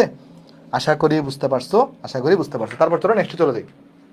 বলো, কোনটা স্বল্প পরিমাণের উপস্থিতি কোয়াগুলেশন দ্রুততর করে? মানে কোয়াগুলেশন ফাস্ট কে করে? কোয়াগুলেশন দ্রুততর করে কে? 3+। দেখো 3+ এখানে একটাই আছে, তাহলে এটাই হচ্ছে তোমার আনসার। তারপরে কোনটা উত্তম কোয়াগুলেন্ট, ভালো কোয়াগুলেন্ট কোনটা? দেখো 3+, তাহলে অ্যালুমিনিয়াম 3+, এটা ভালো কোয়াগুলেন্ট, এটা ভালো কোয়াগুলেন্ট। তারপর যদি যাই, দেখো সর্বাধিক কার্যকর কোয়াগুলেন্ট কোনটি? সর্বাধিক কার্যকর কোয়াগুলেন্ট কোনটা দেখো তো? এই যে দেখো Fe2SO4 3। কেন? কারণ এখানে তুমি যদি লক্ষ্য করে দেখো, এই জায়গাতে কিন্তু সে Fe3+ হিসেবে আছে, সেখানে Fe3+ হিসেবে আছে। ঠিক আছে? তারপর বলো, সব থেকে কার্যকর কোয়াগুলেন্ট কোনটা? এই যে Al2SO4 3। কারণ এখানে কেন? কারণ এখানে এটা Al3+ আকারে আছে, Al3+ আকারে আছে। ঠিক আছে? তারপর নিম্নলিখিত কোন আয়নটি দ্বারা ঋণাত্মক আধানযুক্ত কলোয়েডের জমাটবদ্ধকরণ দ্রুততর হবে? দেখো, তোমার চার্জ আছে নেগেটিভ কলোয়েডের, তো তোমাকে কোন কোয়াগুলেন্ট ব্যবহার করতে হবে? তোমাকে এমন কোয়াগুলেন্ট ব্যবহার করতে হবে যেটা পজিটিভ চার্জে চার্জিত। তো প্রথম কথা, এটা তো আনসার হবেই না। প্রথম কথা, এটা আনসার হবেই না। কেন?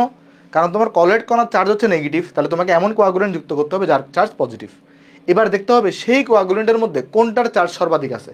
দেখো তো, এখানে এখানে প্লাস চার্জ, এখানে প্লাস চার্জ, তাহলে এখানে চার্জ আছে সর্বাধিক, তাহলে বি নাম্বার হচ্ছে আমার আনসার হবে। বুঝছো নাকি বুঝো নাই? মনে হয় বুঝো নাই। বুঝছো নাকি বুঝো নাই? বুঝছো আশা করি। তারপর যাই, সর্বাধিক কার্যকর কোয়াগুলেন্ট কোনটা? দেখো এখানে +3 চার্জ হতে যেটা, সেটা এটা হচ্ছে সব থেকে বেশি কার্যকর। আচ্ছা, দুধ থেকে ছানা পাওয়ার প্রক্রিয়া কি? দেখো আমি তোমার একটু করে বলি। আমরা যখন এখানে দুধকে নিই, এই দুধ থেকে ছানা পাওয়ার প্রক্রিয়ার নাম হচ্ছে আমাদের কোয়াগুলেশন। তাহলে আমরা এখানে কোয়াগুলেশন করব, কোয়াগুলেশন করব। কোয়াগুলেশন করলে দুধ থেকে আমরা কী পাবো? এখানে ছানা পাবো। দুধ থেকে ছানা পাওয়ার যে প্রক্রিয়া, হ্যাঁ, আমরা যদি কোয়াগুলেশন করি তাহলে আমরা ছানা পাইতে পারি, বা আমরা দইও পাইতে পারি, দই। তাহলে কোয়াগুলেশনের মাধ্যমে ছানাও পাওয়া যায়, দইও পাওয়া যায়। তাহলে ছানা পাওয়ার প্রক্রিয়ার নাম কি বলতো? কোয়াগুলেশন। তাহলে ছানা পাওয়ার প্রক্রিয়ার নাম হচ্ছে আমাদের কোয়াগুলেশন, দুধ থেকে। ঠিক আছে? ওকে। তারপর যাই, বলো, দুধ থেকে ছানা তৈরি করে কোনটার মাধ্যমে? কোয়াগুলেশনের মাধ্যমে। অলরেডি এটা আলোচনা করছি।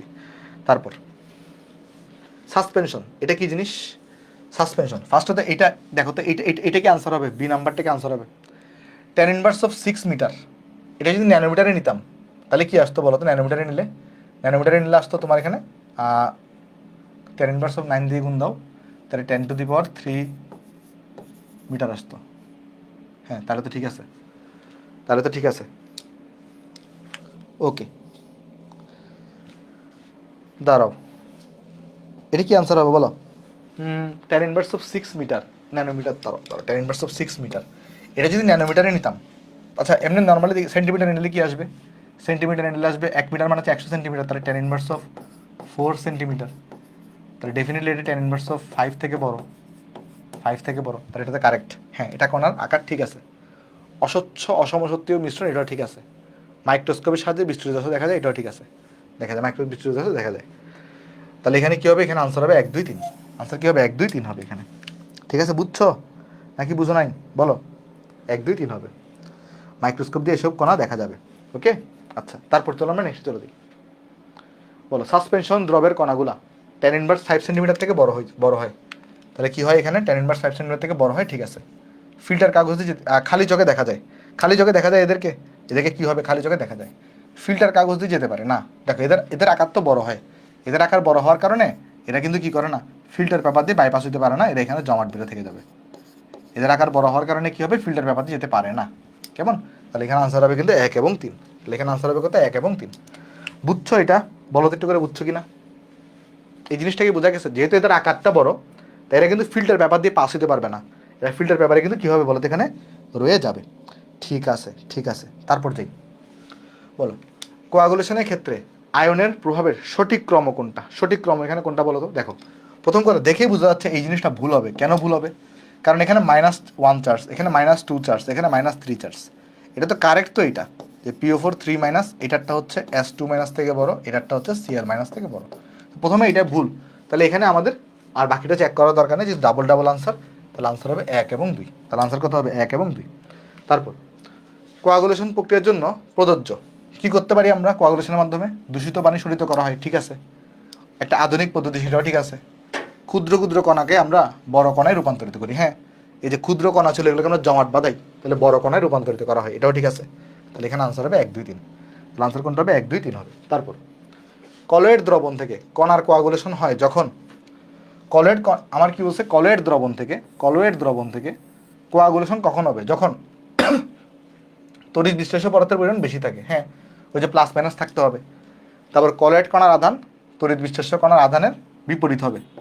তারপরে কলয়েড কণা এবং বিস্তার মাধ্যম পরস্পর থেকে দূরে সরে যাবে, হ্যাঁ, দূরে সরে গেলেই তো কি হবে, পদক্ষেপ তৈরি হবে। তাহলে এখানে তিনটাই আনসার হবে। বুঝতে পারছো? এটার আনসার তিনটাই হবে। দেখো কেন আমি বুঝাই বলি। ফার্স্টে বলতেছে এটা কোয়াগুলেশন কখন হবে? তড়িৎ বিশ্লেষ্য পদার্থের পরিমাণ বেশি থাকে। তড়িৎ বিশ্লেষ্য পদার্থ কোনটা? ওই যে কোয়াগুলেন্টগুলা। তারপর কলয়েড কণার আধান, ওই কোয়াগুলেন্টের আধানে কি হবে? বিপরীত আধান নিতে হবে, এটা ঠিক আছে। আর কলয়েড কণাগুলো আর বিস্তার মাধ্যম থেকে পরস্পর দূরে সরে যাবে, দূরে সরে যাওয়ার কারণেই তো জিনিসটা কি হবে, নিচে অধক্ষিপ্ত হবে, তাই না? এটাই হচ্ছে আনসার এখানে, ঠিক আছে। ঠিক আছে, তারপর কলয়েড দ্রবণের চারদিকে আলো ছড়ানোর ধর্মকে আমরা কি বলি? টিন্ডাল ইফেক্ট বলি। আলো ছড়ানোর ধর্মকে আমরা কি বলে থাকি? টিন্ডাল ইফেক্ট বলে থাকি। তারপর কোনটা কলয়েড নয়? কলয়েড নয় কোনটা বলো তো? সল্ট। কেন সল্ট কলয়েড নয়? কারণ তুমি দেখবা লবণের দ্রবণ যখন তুমি তৈরি করবা, লবণের কণাগুলোকে খালি চোখে দেখা যায় না, লবণের কণাগুলো খালি চোখে দেখা যায় না, এটা কিন্তু অতি ক্ষুদ্র হয়ে থাকে, এটা প্রকৃত দ্রবণ হয়ে থাকে। যে লবণের দ্রবণ যেগুলো, এই যে পানিতে লবণের দ্রবণ, ধরো পানিতে লবণের দ্রবণ যেগুলো, এটা কিন্তু কি, এটা কিন্তু প্রকৃত দ্রবণ। এটা কিন্তু কি হয়ে থাকে? এটা কিন্তু হয়ে থাকে প্রকৃত দ্রবণ। এটা হয়ে থাকে প্রকৃত দ্রবণ হয়ে থাকে। ওকে, তারপর magnesium hydroxide, milk of magnesia, এটা তো কলয়েড। এটাকে কি বলা হয়? এটাকে বলা হয় কলয়েড। কারণ এটা কি হয়ে থাকে, এটা একটা আমরা দেখো এটা তো আনসারটাই বল দিছে, কারণ সাসপেনশন, ইমালশন এগুলো সব তো কলয়েডের আন্ডারে পড়ে, তো এখানে কলয়েড হবে এটা। তারপর কলয়েডের বৈশিষ্ট্য 9 কোনটা? বৈশিষ্ট্য 9 কোনটা বলো তো? কলয়েডের বৈশিষ্ট্য 9 কোনটা? যে কণার ব্যাস এত থেকে এত, এটা বৈশিষ্ট্য 9।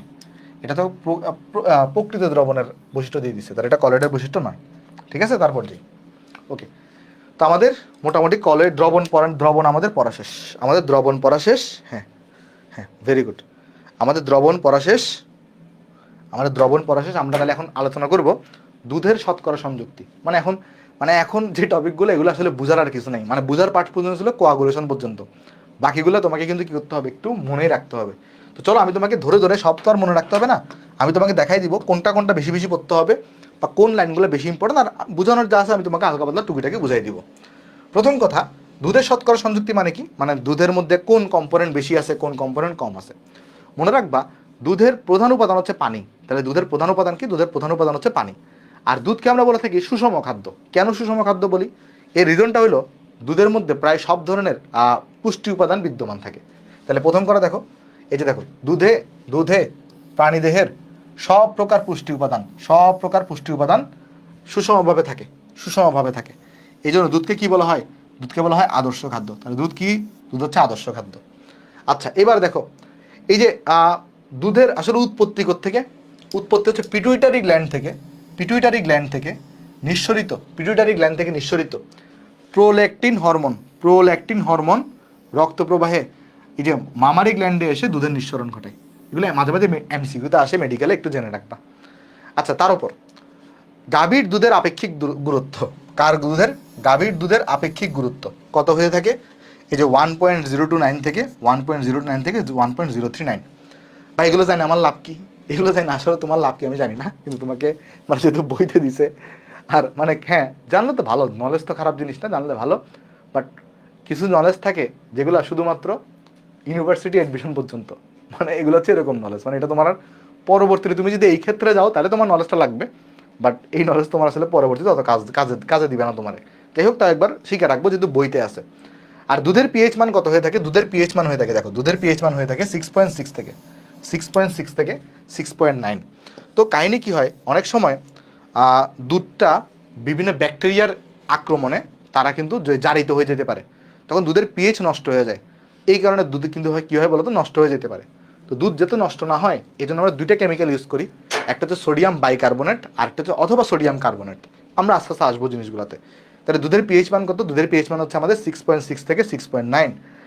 আর দুধকে সংরক্ষণ করা হয় কত তাপমাত্রায়? 10 ডিগ্রি সেলসিয়াস তাপমাত্রায়। কেন?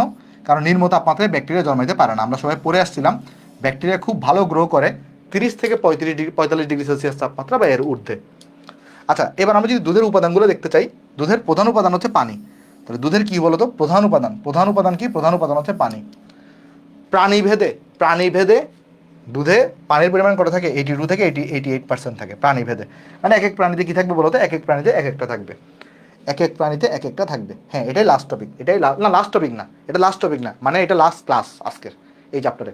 আচ্ছা, চর্বি থেকে কি কি পড়বা না পড়বা আমি তোমার একটু দেখাই দিই। দেখো, চর্বি থেকে প্রথম যে ইনফরমেশন আমাদের পড়া লাগবে সেটা হলো দুধের যে বাণিজ্যিক মান, দুধের যে কি মান? বাণিজ্যিক মান। এটা কিসের উপর ডিপেন্ড করে? এর যে বাণিজ্যিক মান, মানে এটার ভ্যালু কত হবে, এটা ডিপেন্ড করে চর্বি বা মাখনের উপর নির্ভর করে। চর্বি বা কিসের উপর ডিপেন্ড করে?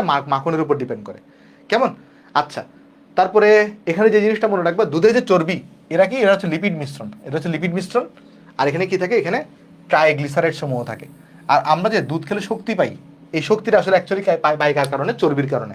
মানে এটা কি করে? এটা দেহে প্রধান শক্তি কি করে বলতো? প্রধান শক্তি সরবরাহ করে, এটা প্রধান শক্তি সরবরাহ করে থাকে। কেমন? আর চর্বির থেকে দুই একটা জিনিস পড়লেই হবে, বাট যেটা ইম্পর্টেন্ট সেটা হচ্ছে একটা প্রোটিন। দুধে মোট 3টা প্রোটিন থাকে। দুধে মোট কি থাকে? 3টা প্রোটিন থাকে। আমি তোমাকে যদি একটু আলোচনা করি, তো দুধের প্রোটিন দুধে মোট 3টা প্রোটিন থাকে। 3টা প্রোটিন থাকে। কি কি প্রোটিন থাকে দেখো তো একটু করে। তোমার একটা থাকবে হচ্ছে আমাদের এই যে কেজিন, ওই যে বলছিলাম না কেজিন থাকে, একটা থাকে কেজিন। আর আরেকটা থাকে হোয়ে প্রোটিন, আরেকটা থাকে কি? হোয়ে প্রোটিন। এই হোয়ে প্রোটিন আবার দুই প্রকারের হয়। এই হোয়ে প্রোটিন আবার কয় প্রকারের হয়? দুই প্রকারের হয়। একটা হচ্ছে এই যে ল্যাক্ট অ্যালবুমিন, একটা হচ্ছে কি? একটা হচ্ছে ল্যাক্ট অ্যালবুমিন, আর আরেকটা হচ্ছে তোমার ল্যাক্টোগ্লোবুলিন। আরেকটা হচ্ছে কি? আমি তোমার বুঝাই দিচ্ছি, টেনশন নিও না। ল্যাক্টোগ্লোবুলিন। তাহলে প্রোটিন আমাকে যদি জিজ্ঞেস করে দুধে কয় প্রকারের প্রোটিন থাকে? দুই প্রকার। একটা হচ্ছে কেজিন, একটা হচ্ছে হোয়ে প্রোটিন। হোয়ে প্রোটিন আবার দুই প্রকারের হয়, ল্যাক্ট অ্যালবুমিন আর একটা হচ্ছে ল্যাক্টোগ্লোবুলিন। এখানের মধ্যে এই যে কেজিন থাকে 82%, কেজিন থাকে কত পার্সেন্ট? 82%। আর হোয়ে প্রোটিন থাকে তোমার হচ্ছে বাকি 18%। মানে প্রোটিনগুলোর মধ্যে দুধে যে প্রোটিন পাওয়া যায় সেখানের মধ্যে কেজিন থাকে কত পার্সেন্ট? 82%। আর এই কেজিনটা কি হিসেবে কাজ করে? দুধে ইমালসিফায়ার হিসেবে কাজ করে। কেজিন কি হিসেবে কাজ করে? ইমালসিফায়ার হিসেবে কাজ করে। ইমালসিফায়ারের কাজ কি? দুধ তো বেসিক্যালি যে তেল, চর্বি আর পানির মিশ্রণ, যে দুটো মানে অমিশ্রণীয় তরল তারা পরস্পর, বাট তারপরে দুধ তো একটা স্টেবল কলওয়েট, স্টেবিলিটি দান করে যায়, তাকে আমরা বলি ইমালসিফায়ার। এই দেখো এগুলো এখানে লেখা আছে, এই যে দেখো এগুলো এখানে লেখা আছে। দেখো আমি তোমার বলি, মায়ের দুধে 0.9% আর পশুর দুধে 3.2 থেকে 4.6% প্রোটিন থাকে। দুধে 3 শ্রেণীর প্রোটিন পাওয়া যায়, এই টোটাল 3 শ্রেণী, একটা কেজিন, ল্যাক্টোঅ্যালবুমিন আর ল্যাক্টোগ্লোবুলিন। বাট এই দুটাকে, এই ল্যাক্টোঅ্যালবুমিন এবং ল্যাক্টোগ্লোবুলিনকে সেরাম বলা হয় বা হোয়ে প্রোটিন বলে। এখানের মধ্যে 82% কেজিন আছে, 82% আছে কেজিন, আর বাকি 18% আছে হোয়ে প্রোটিন। বোঝা গেছে নাকি বোঝা নাই?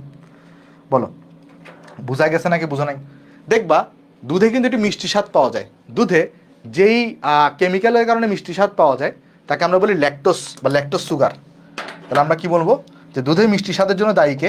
দেখো, দুধের মিষ্টি স্বাদ এটার জন্য দায়ী কে? দুধের মিষ্টি স্বাদ, দুধের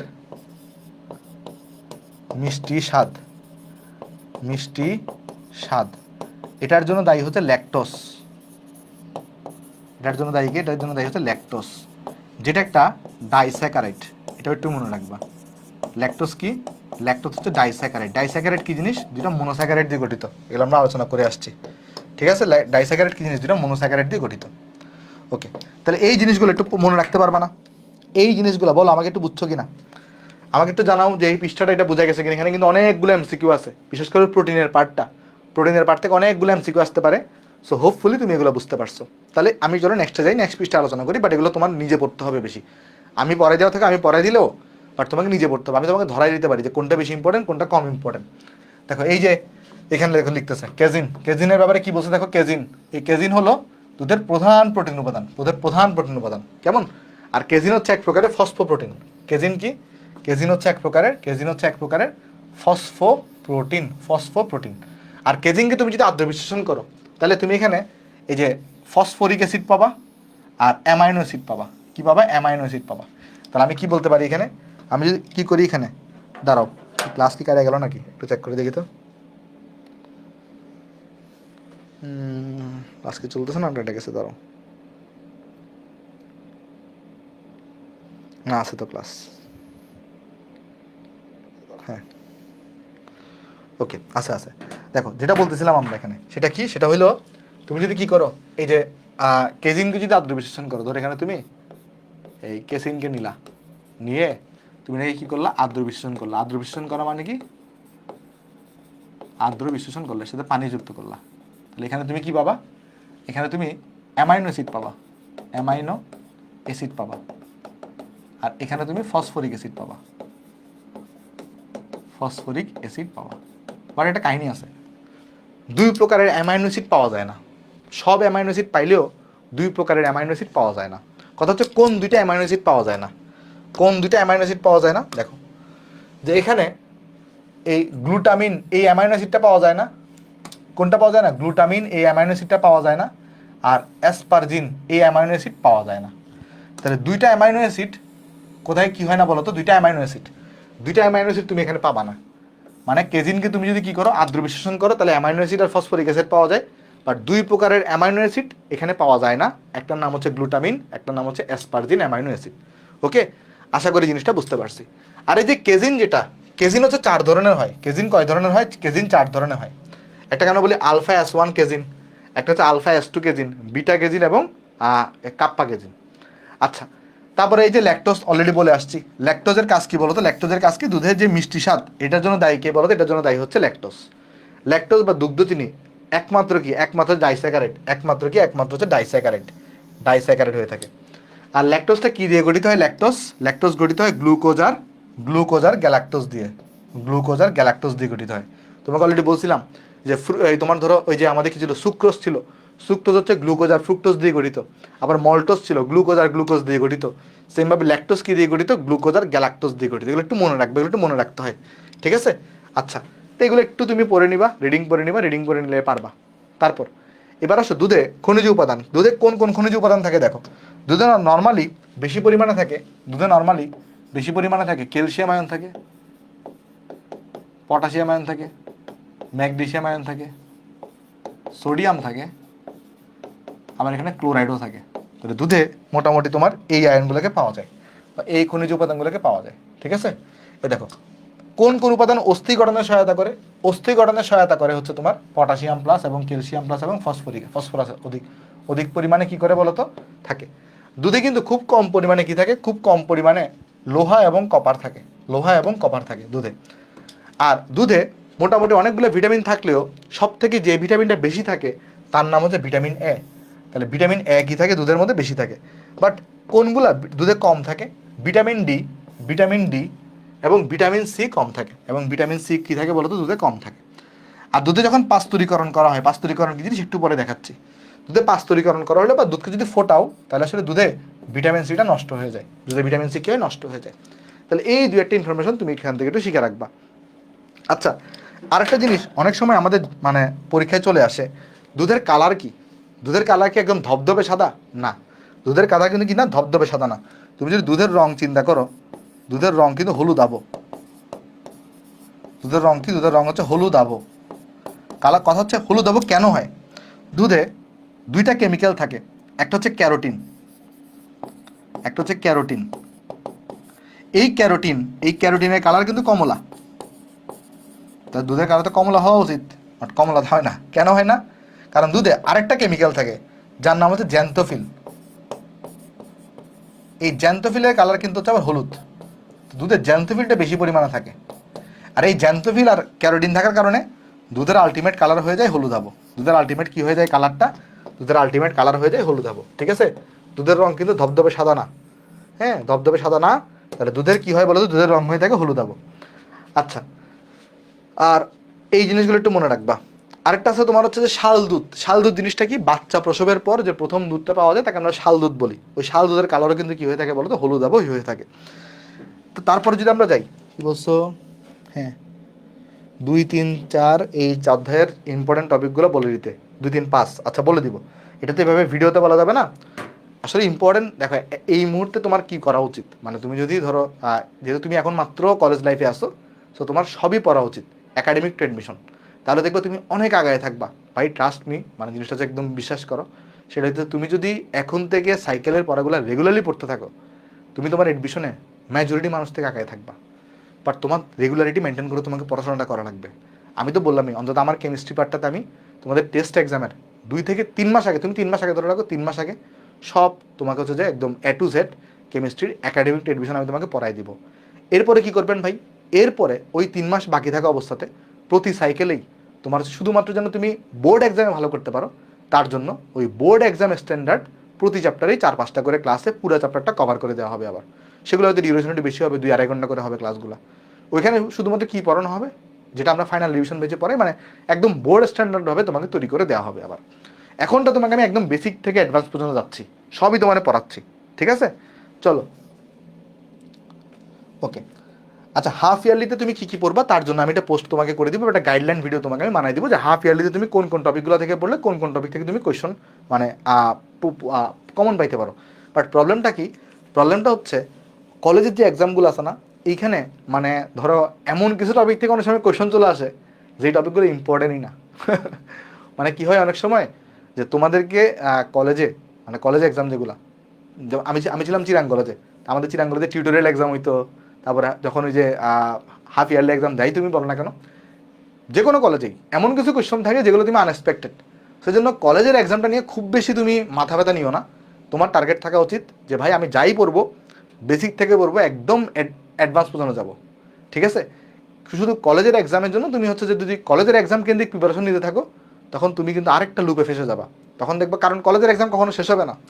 সো কলেজের এক্সাম নিয়ে সবসময় যদি তুমি প্রিপারেশন নিতে থাকো, দেখবা যে কলেজের এক্সাম কেন্দ্রিক তোমার যদি প্রিপারেশনটা হয়, তাহলে দেখবে যে কি, যে বারবার তুমি কলেজের এক্সামের জন্য নিচ্ছ, কোনো টপিকই তোমার ভালো করে শেষ হচ্ছে না। তাই কলেজের এক্সামটা মানে এভাবে তুমি আমি এভাবে চিন্তা করতাম, কলেজের এক্সামের আমি ফুল প্রিপারেশন নিয়ে যাবো না, বাট আমি প্রতি চ্যাপ্টারে যেটা আমি পড়বো একদম বেসিক থেকে শুরু করে অ্যাডভান্স পর্যন্ত পড়বো, যাতে কলেজের এক্সামে ওইখান থেকে ওই টপিক থেকে যাই কোয়েশ্চেন আসুক আমি পারবো। মানে কলেজের এক্সামে আমার ফার্স্ট সেকেন্ড থার্ড হওয়ার কোনো দরকার নেই। বুঝতে পারছো? মানে কলেজের এক্সাম খালি পাস করে আসার মধ্যে করে পড়ে যাও। যাই হোক, বাট তোমাকে আমি যেভাবে পড়াইছি, তুমি যদি সাইকেলের ক্লাসগুলো সব রেগুলারলি করো, তাহলে কলেজের এক্সামও তোমার কাছে একদমই ইজি হবে। বাট পড়াটা তোমাকেই পড়তে হবে ভাই। ঠিক আছে?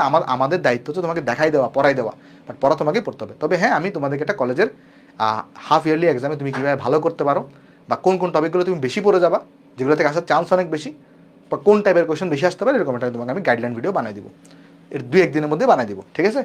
ওকে, কারণ আমার তো মাঝখানে এখন 4-5 দিন গ্যাপ আছে। আমি শনিবার থেকে না সাইকেল 3 শুরু হবে, এই 4-5 দিনের মধ্যে 2-3 দিনের মধ্যে 2-1 দিনের মধ্যে তোমাকে বানিয়ে দিব ভিডিওটা। চলো নেক্সটে যাই। নেক্সটে এটা খুবই গুরুত্বপূর্ণ ছক, যারা মেডিকেলে প্রিপারেশন পরীক্ষা নিচ্ছ বা দিবা চিন্তা করতেছো। কি কি সব পড়া লাগবে না, সব মুখস্থ রাখা লাগবে না, যা যা মুখস্থ রাখা লাগবে আমি বলতেছি। কি এখানে কি দেওয়া আছে বেসিক্যালি, বিভিন্ন প্রাণীতে, যেমন মানুষ, গাভী, ছাগল, মহিষ, ভেড়া, উট, এদের কোন প্রাণীতে কোনটার পরিমাণ কত পার্সেন্ট থাকে সেগুলো জানা লাগবে। যেমন এখানে কি জানা লাগবে, মানুষের দেখো, মানুষের দুধে ল্যাকটোজের পরিমাণ সর্বোচ্চ থাকে। যেখানে প্রথমে যে ইনফরমেশনটা ইম্পর্টেন্ট সেটা হচ্ছে কোন জিনিসটা কোথায় সর্বোচ্চ পরিমাণে থাকে। যেমন কার দুধে সর্বোচ্চ ক্যালোরি থাকে, সব থেকে বেশি ক্যালোরি সম্পন্ন দুধ হচ্ছে এই মহিষের দুধ। কার দুধ বলো তো? মহিষের দুধ। তাহলে মহিষের দুধে কি থাকে? সর্বোচ্চ পরিমাণ ক্যালোরি থাকে। আবার মহিষের দুধে সর্বোচ্চ পরিমাণ কি থাকে বলো তো? চর্বি বা ফ্যাট থাকে। এটা একটু মাথায় রাখবা। তাহলে মহিষের দুধে সর্বোচ্চ কতটুকু সর্বোচ্চ কি থাকে? সর্বোচ্চ ফ্যাট থাকে 7.4 পরিমাণ। আর 110 কিলো ক্যালোরি কি পাওয়া যায়? এনার্জি পাওয়া যায়। সব থেকে বেশি এনার্জি পাওয়া যায় মহিষের দুধে। গরুর দুধে এটা সর্বোচ্চ না হলেও এটা অনেকবার পরীক্ষা আসে, গরুর দুধে বা গাভীর দুধে, গরুর না গাভীর দুধে এই যে ক্যালোরি পরিমাণ কত? 69 থেকে 70 কিলো ক্যালোরি। তাহলে গাভীর দুধে শক্তির পরিমাণ কত? 69 থেকে 70 কিলো ক্যালোরি হয়ে থাকে। এটা ভালো করে মনে রাখবা। আর ভেড়ার দুধে প্রোটিনের পরিমাণ সর্বোচ্চ, যার মান হচ্ছে 4.6। যার মান কত? যার মান হচ্ছে 4.6। এটা একটু ভালো করে মনে রাখবা। তো যেগুলো আমি দাগাই দিয়েছি এই ইনফরমেশনগুলো ভালো করে মনে রাখলেই হয়, বাকিগুলো পড়লেও চলে, না পড়লেও চলে। বাট এই জিনিসগুলো তুমি ভুল করা যাবে না, যা যা আমি দাগাই দিছি এই 4-5টা ডাটা। তারপর এবার আসো, দুধ নষ্ট হয় কি কারণে? দুধ দুটা কারণে নষ্ট হতে পারে। একটা হচ্ছে পিএইচ পরিবর্তন, আর একটা হচ্ছে ফার্মেন্টেশন। ঠিক আছে? এই যে এনজাইমের প্রভাবে দুধের উপাদানে ফার্মেন্টেশন ঘটে। আর একটা কি হয়? পিএইচ পরিবর্তন কেন হয়? পিএইচ পরিবর্তন হয় যে ল্যাকটোজটা জারিত হয়ে ল্যাকটিক অ্যাসিডে পরিণত হয়। এইসব কারণে কিন্তু পিএইচ পরিবর্তন হয়ে যেতে পারে, ফলে পিএইচের পরিমাণে হ্রাস পেয়ে যায়। কেমন? আর এই ঘটনার জন্য দেখো, যেহেতু এই যে ল্যাকটোজ যেটা আছে, ল্যাকটোজ যারা হয়ে ল্যাকটিক অ্যাসিড তৈরি করার চেষ্টা করতেছে। অ্যাসিড মানে কি? পিএইচটাকে কমায় আনবে। আচ্ছা, দুধের প্রকৃতি কীরকম? অম্লীয় না ক্ষারীয়? কিছুটা কিন্তু অম্লীয়, পিএইচটা 7-এর কম। তাহলে সেই ল্যাকটিক অ্যাসিডে পরিণত করার কারণে পিএইচটাকে কমায় আনার চেষ্টা করবে। আর পিএইচ কমে গেলে দুধ নষ্ট হয়ে যাবে। তাহলে আমাকে কি করতে হবে? পিএইচটাকে তো কমায় আনার চেষ্টা করতে পারলে পিএইচটাকে বাড়াইতে হবে। তাহলে পিএইচটাকে বাড়াবা কীভাবে? তোমাকে সামান্য কি অ্যাড করতে হবে? সামান্য ক্ষার অ্যাড করতে হবে। এই জন্য কী করে বলো তো? পিএইচ যেন 6.5-এর নিচে হ্রাস না পায়, তার জন্য দুধে আমাদের সোডিয়াম বাইকার্বনেট অথবা সোডিয়াম কার্বনেট যোগ করা হয়। তাহলে এই দুটার কাজ কি? এই দুটার কাজ হচ্ছে পিএইচ নিয়ন্ত্রণ করা। তাহলে এই দুটার কাজ কি? এই দুটার কাজ হচ্ছে পিএইচ নিয়ন্ত্রণ করা। এই দুটার কাজ কি? এই দুটার কাজ হচ্ছে পিএইচ নিয়ন্ত্রণ করা। তাহলে পিএইচ নিয়ন্ত্রণ করা, তাহলে পিএইচ নিয়ন্ত্রণ করা কার কাজ? এই দুটার কাজ। ঠিক আছে? এই দুটার কাজ। ওকে, আচ্ছা। তারপর দুধকে দুধের ব্যাপারে দেখো কি ইনফরমেশন ইম্পর্টেন্ট, এগুলো তোমরা পড়ে নিবা। কেমন? এগুলো তোমরা পড়ে নিবা, পড়ে নিলে পারবা। আচ্ছা, দুধে পিএইচ নিয়ন্ত্রণের জন্য কোনটা ব্যবহার করা হয়? ওই যে অলরেডি বলছিলাম, সোডিয়াম বাইকার্বনেট ব্যবহার করে থাকি। দুধে পিএইচ নিয়ন্ত্রণের জন্য আমরা কাকে ব্যবহার করি? দুধে পিএইচ নিয়ন্ত্রণের জন্য আমরা সোডিয়াম বাইকার্বনেটকে আমরা ব্যবহার করে থাকি। ঠিক আছে? তারপর শতকরা হিসেবে দুধের প্রধান উপাদান কোনটা? প্রধান উপাদান কোনটা বলো তো? প্রধান উপাদান হচ্ছে পানি। তাহলে প্রধান উপাদান কি? প্রধান উপাদান হচ্ছে পানি। প্রধান উপাদান হচ্ছে পানি। তারপর গাভীর দুধে কত ক্যালোরি শক্তি থাকে? ওই যে 69 থেকে 70 কত থাকে বলো তো? আমরা অলরেডি বলছি তোমাকে কতটুকু থাকে। কতটুকু থাকে? 69 থেকে 70। কতটুকু থাকে? 69 থেকে 70 কিলো ক্যালোরি। যদি ওটা হাইস্ট না, তারপর এটা মুখস্থ রাখতে হয়। দুধে বিদ্যমান প্রধান প্রোটিনের নাম কি? প্রধান প্রোটিনের নাম হচ্ছে কেজিন। তাহলে প্রধান প্রোটিনের নাম কি? প্রধান প্রোটিনের নাম হচ্ছে কেজিন, যেটা 82% থাকে। তারপর হচ্ছে তোমার দুধে কোন ধরনের প্রোটিন বেশি থাকে? সব থেকে বেশি থাকে তোমার হচ্ছে কেজিন বেশি থাকে, প্রায় 82% কেজিন বেশি থাকে। বর্তমানে কয় ধরনের কেজিন বিদ্যমান আছে? কয় ধরনের কেজিন বর্তমান আছে? 4 ধরনের কেজিন আছে। তাহলে কেজিন আছে কয় ধরনের? 4 ধরনের কেজিন পাওয়া যায়। তারপর দুধে কোন আয়নগুলো উপস্থিত থাকে? পটাশিয়াম, ক্যালসিয়াম এবং ক্লোরাইড আয়ন। এ নাম্বার হচ্ছে তোমার কাছে এখানে আনসার। বলতেছে কোন প্রাণীর দুধে প্রোটিনের পরিমাণ সব থেকে বেশি? প্রোটিনের পরিমাণ সব থেকে বেশি পাওয়া যায় কোথায় বলো তো? ভেড়ার দুধে ছিল না? ভেড়া ছিল তোমার, একটু চেক করে দেখি কার দুধে প্রোটিন সব থেকে বেশি পাওয়া যায়। কার দুধে প্রোটিন সব থেকে বেশি পাওয়া যায়? হ্যাঁ, ভেড়ার দুধে প্রোটিন সব থেকে বেশি পাওয়া যায়। দেখো, ভেড়ার দুধে প্রোটিন সব থেকে বেশি পাওয়া যায়। প্রোটিন সব থেকে বেশি পাওয়া যায় হচ্ছে কার দুধে? ভেড়ার দুধে। ঠিক আছে? ওকে। তারপর কোন প্রাণীর দুধে সব থেকে বেশি শক্তি থাকে? শক্তি সব থেকে বেশি থাকে ওই যে মহিষের দুধে, প্রায় 110 কিলো ক্যালোরির মতো। তাহলে মহিষের দুধে সব থেকে বেশি ক্যালোরি থাকে। ঠিক আছে? তারপরে যাই। তারপর প্রতি 100 গ্রাম গরুর দুধ থেকে প্রাপ্ত খাদ্য ক্যালোরি। দেখো, গরুর দুধ থেকে তুমি কত পাও? গরুর দুধ থেকে তুমি পেয়ে থাকো 69 থেকে 70 কিলো ক্যালোরি। 70 kilo calorie. তাহলে 69 কিলো ক্যালোরি এখানে আছে। তাহলে 69 কিলো ক্যালোরি তোমার হচ্ছে এখানে আনসার। ওকে। তারপর বলো, দুধের মিষ্টি স্বাদের জন্য মূলত কোনটা দায়ী? ওই যে ল্যাকটোজ সুগার। তো ল্যাকটোজ সুগার মানে আমরা কি বলতে পারি? ল্যাকটোজেন। ল্যাকটোজেন হচ্ছে দায়ী। ঠিক আছে? মিষ্টি স্বাদের জন্য। দুধের পিএইচ নিয়ন্ত্রণের জন্য কাকে ব্যবহার করা হয়? সোডিয়াম বাইকার্বনেট বা সোডিয়াম কার্বনেট। কারণ ওই যে কারণ পিএইচটা কমে যাচ্ছিল, ল্যাকটিক অ্যাসিডে পরিণত হওয়ার কারণে পিএইচ কমে যাচ্ছিল, এটাকে বাড়ানো দরকার, বাড়ানোর জন্য ক্ষার অ্যাড করতে হবে সামান্য, সোডিয়াম বাইকার্বনেট বা সোডিয়াম কার্বনেট অ্যাড করতে হয়। মাতৃদুগ্ধের পিএইচ কত? মাতৃদুগ্ধের পিএইচ হচ্ছে 6.6 থেকে 6.9, 6.6 থেকে 6.9, এটা হচ্ছে মাতৃদুগ্ধের পিএইচ। আর আদর্শ দুধে পানির পরিমাণ কত? মনে রাখবা, আদর্শ দুধে পানির পরিমাণ হচ্ছে 87%-এর মতো, 87%-এর মতো, 87%। তাহলে আদর্শ দুধে কত হয়ে থাকে? 87% হয়ে থাকে। কারণ কেন? কারণ তুমি যদি দেখো এখানে যদি তুমি যাও একটু ছকটাতে দেখো, এই যে মেজরিটির সবার দুধের কিন্তু মোটামুটি শুধুমাত্র মহিষের দুধে পিএইচ পানির মানটা কম থাকে, আর ভেড়ার দুধে বাকিদের কিন্তু 87 থাকে। তাহলে আদর্শ দুধে কিন্তু 87% পানি থাকে, আদর্শ দুধে 87% পানি থাকে, এটা একটু মনে রাখবা। তারপর দুধের কেমন প্রকৃতির? দুধের পিএইচ যেহেতু সামান্য 7 থেকে কম, তাহলে দুধের প্রকৃতি কীরকম? এটা প্রকৃতি কিন্তু অম্লীয় হয়ে থাকে, দুধের প্রকৃতি কিছুটা অম্লীয় হয়ে থাকে। দুধ থেকে ছানা তৈরি করবা, কোন প্রক্রিয়া ব্যবহৃত হবে? এটা অলরেডি পড়াইছি, কোয়াগুলেশন, রিপিট হয়ে গেছে কোয়েশ্চনটা, যেন সরি।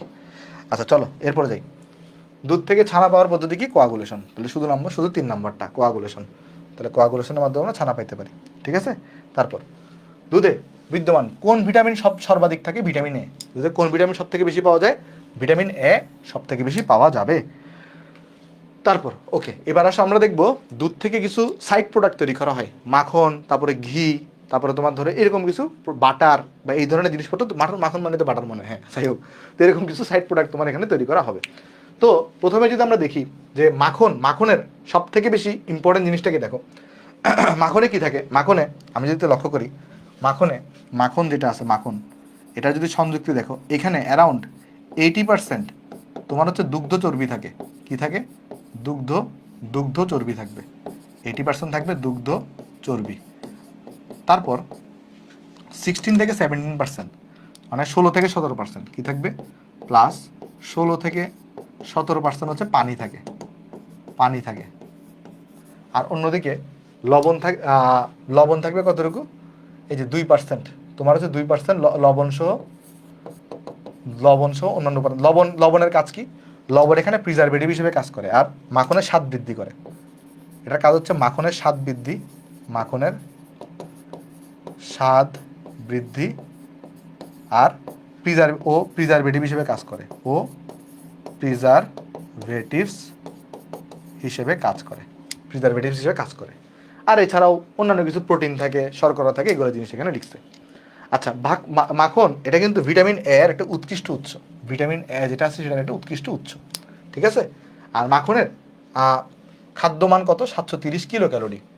আর মাখনে কিন্তু প্রতি 100 গ্রামে মাখনে প্রায় 3000 থেকে 4000 পরিমাণ, কতটুকু? 3000 থেকে 4000 পরিমাণ আইইউ, ইন্টারন্যাশনাল ইউনিট পরিমাণ ভিটামিন থাকে। আইইউ মানে কি? ইন্টারন্যাশনাল ইউনিট পরিমাণ ভিটামিন এ থাকে। আচ্ছা, এবার আমাকে যদি জিজ্ঞেস করে যে দুধ থেকে যদি তুমি মাখন তৈরি করবা, তার জন্য কয়টা ধাপ আছে? প্রধানত 2টা ধাপ আছে। তাহলে কি করা হয়? দুধ থেকে যেন মাখন তৈরি করি, সেখানে আসলে 2টা ধাপ আছে। তাহলে দুধ থেকে মাখন তৈরির ধাপ কয়টা? মনে রাখবা, দুধ থেকে মাখন তৈরির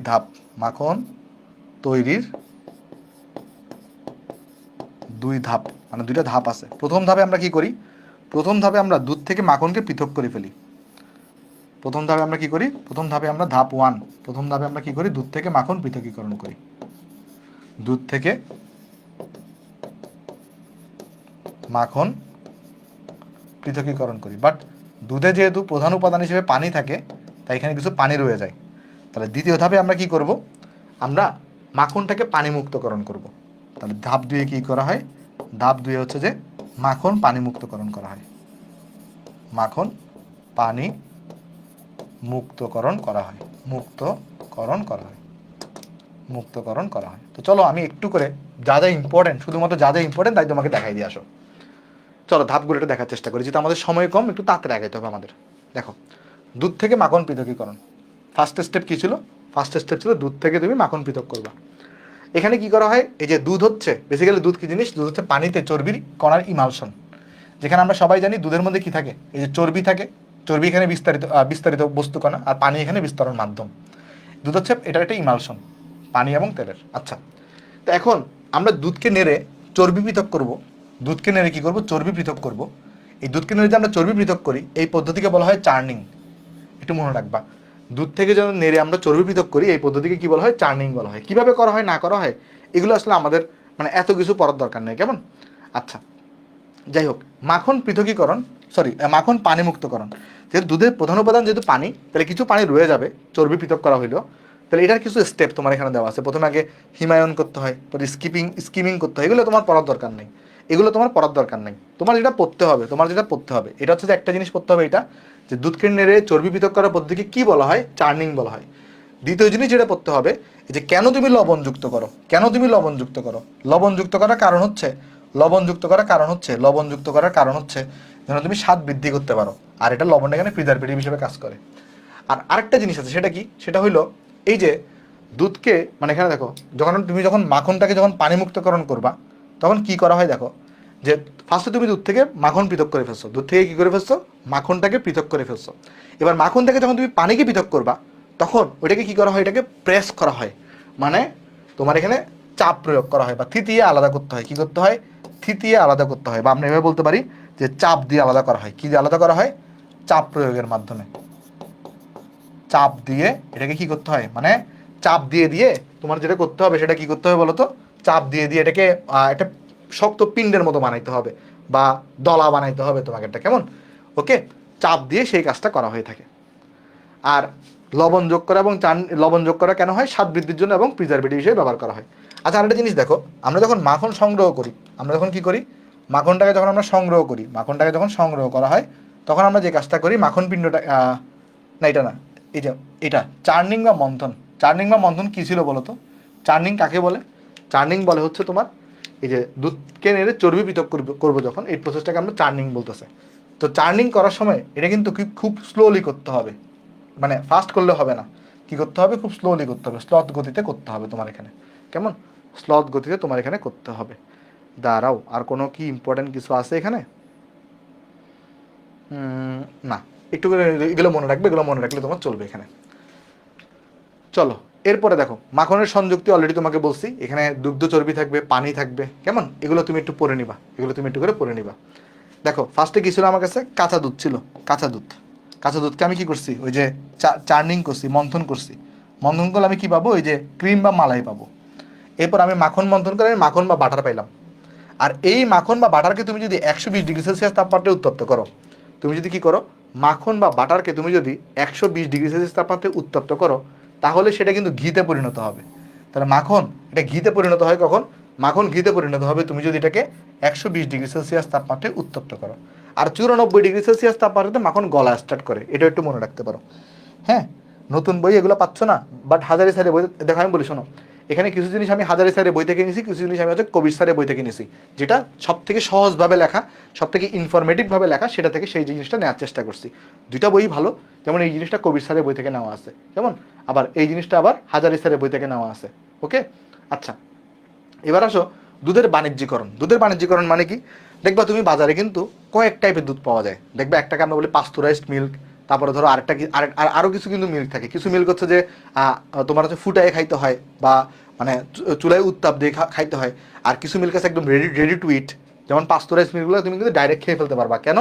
কারণ পাস্তুরায়ন করার সময় কি করা হয় আমি তোমার একটু করে বলি। পাস্তুরায়ন জিনিসটা কি?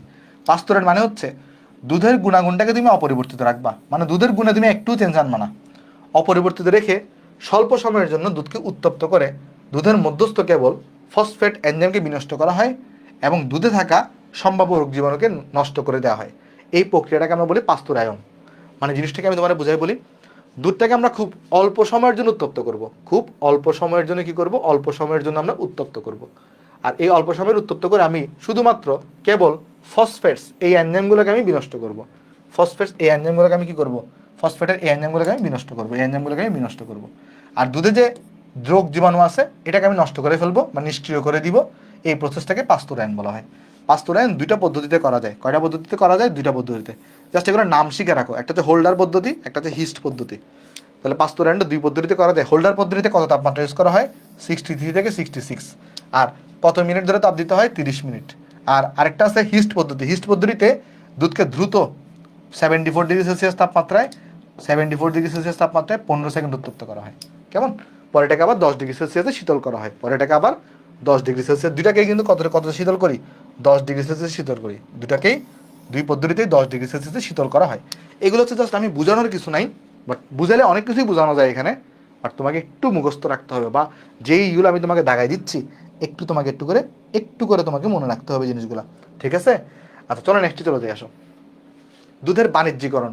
আচ্ছা আরেকটা যেটা আছে, ওই যে দুইটা বাণিজ্যিকরণ, একটা তোমরা পাস্তুরাইজেশন করে, একটা হচ্ছে স্টেরিলাইজেশন করা হয়। এগুলো তুমি পড়ে নিবে। স্টেরিলাইজেশনে কি করা হয় বলো তো? স্টেরিলাইজেশনে যেটা করা হয় যে দুধটাকে ছাকবো আমরা আগে, দুধটাকে আমরা আগে ছেঁকে নিব, ছেঁকে নিয়ে আমরা বোতলে আবদ্ধ করব। বোতলে আবদ্ধ করে এই 100 ডিগ্রি সেলসিয়াস তাপমাত্রায় 25 মিনিট ওয়াটার বাথ হিটিং করা হয়। ওয়াটার বাথ হিটিং মানে কি? ওই বোতলটাকে তুমি পানির উপর রাখবা, পানিকে হিট দিবা, এই ওয়াটার বাথ হিটিং করা হয়, কেমন? আচ্ছা, এর ফলে দেখা যায় রোগ জীবন এগুলো নষ্ট হয়ে যায়, কেমন? তবে শিশুদেরকে এই দুধটা দেওয়া যাবে না। তাহলে শিশুদেরকে এই দুধটা কি করা যাবে না? এই দুধটা উপযোগী না, শিশুদেরকে এই দুধটা উপযোগী না, কেমন? আচ্ছা, তারপর মাখনকে পানিমুক্ত করা হয়। কিভাবে মাখনকে পানিমুক্ত করা হয় বলতো? ওই যে চাপ দিয়ে বা থিতিয়ে মাখনকে কি করা হয় বলতো? থিতিয়ে বা চাপ প্রয়োগের মাধ্যমে মাখনকে পানিমুক্ত করা হয়, কেমন? চাপ দিয়ে পানিমুক্ত করা হয়। মাখনে চর্বি ও পানির অনুপাত কত? দেখো, মাখনে চর্বি থাকতো 80%, চর্বি থাকে কত পার্সেন্ট? চর্বি থাকে 80%, আর পানি থাকে 16 থেকে 17%। পানি থাকে 16 থেকে 17%। তাহলে এদের অনুপাতটা কত হবে? 80:, দেখে 80:, কোনটা আছে? 80:, দেখো একটা অপশনই আছে, তাহলে 18 বলতে পারি, 16-17 কাছাকাছি।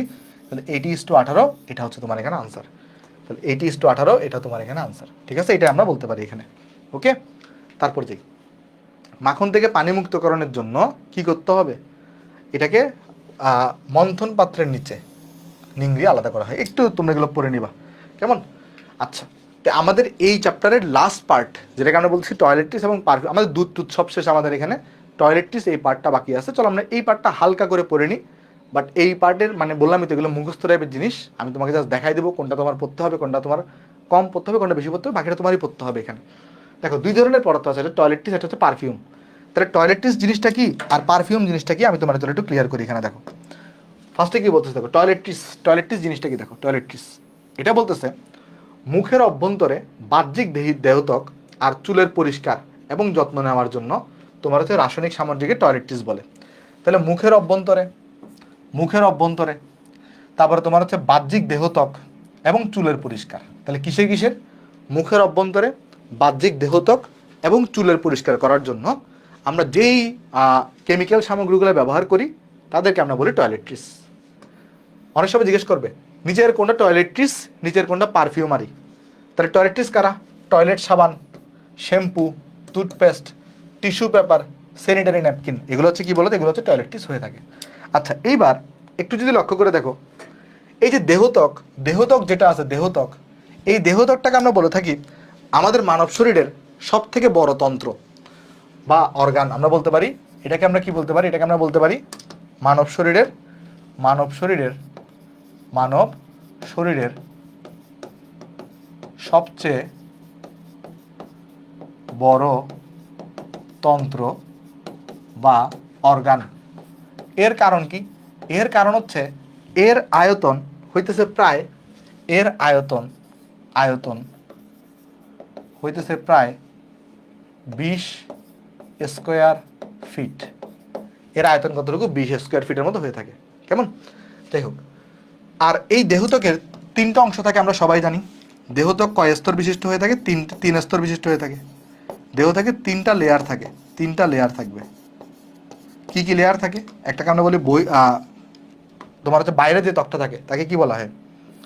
বহিত্বক, ওই এপিডার্মিস, এন্ডোডার্মিস, তাই না? এরকম ছিল। একটা থাকে মধ্যত্বক, আর আরেকটা থাকে অন্তত্বক। আর এই যে বহিত্বক আছে, এই বহিত্বকের আবার 5টা লেয়ার আছে। বহিত্বকের আবার কয়টা লেয়ার থাকে? 5টা লেয়ার থাকে। এগুলো কিন্তু নামও আছে, বাট আমাদের কেমিস্ট্রিতে এই জিনিসগুলো জানা লাগবে না। আমাদের শুধুমাত্র ধরো এই ইনফরমেশনগুলো জানলেই হবে, 5টা লেয়ারের নাম এগুলো আসলে জানা লাগে না। তো এই জিনিসগুলো তুমি একটু দেখবে। আর পারফিউম মানে জিনিসটা কি? পারফিউম নাম শুনে বোঝা যাচ্ছে এখানে নির্যাসের একটা ব্যাপার স্যাপার আছে। পারফিউম হচ্ছে উদ্ভিদ আর ফুলের নির্যাস, যেমন গোলাপ জল, এই টাইপের জিনিসপত্র, কেমন? যেগুলো আসলে কি করে? দুর্গন্ধ দূর করে, ত্বকের দুর্গন্ধ দূরীকরণে সাহায্য করে বা ব্যবহৃত হয়, ঠিক আছে? বুঝছো?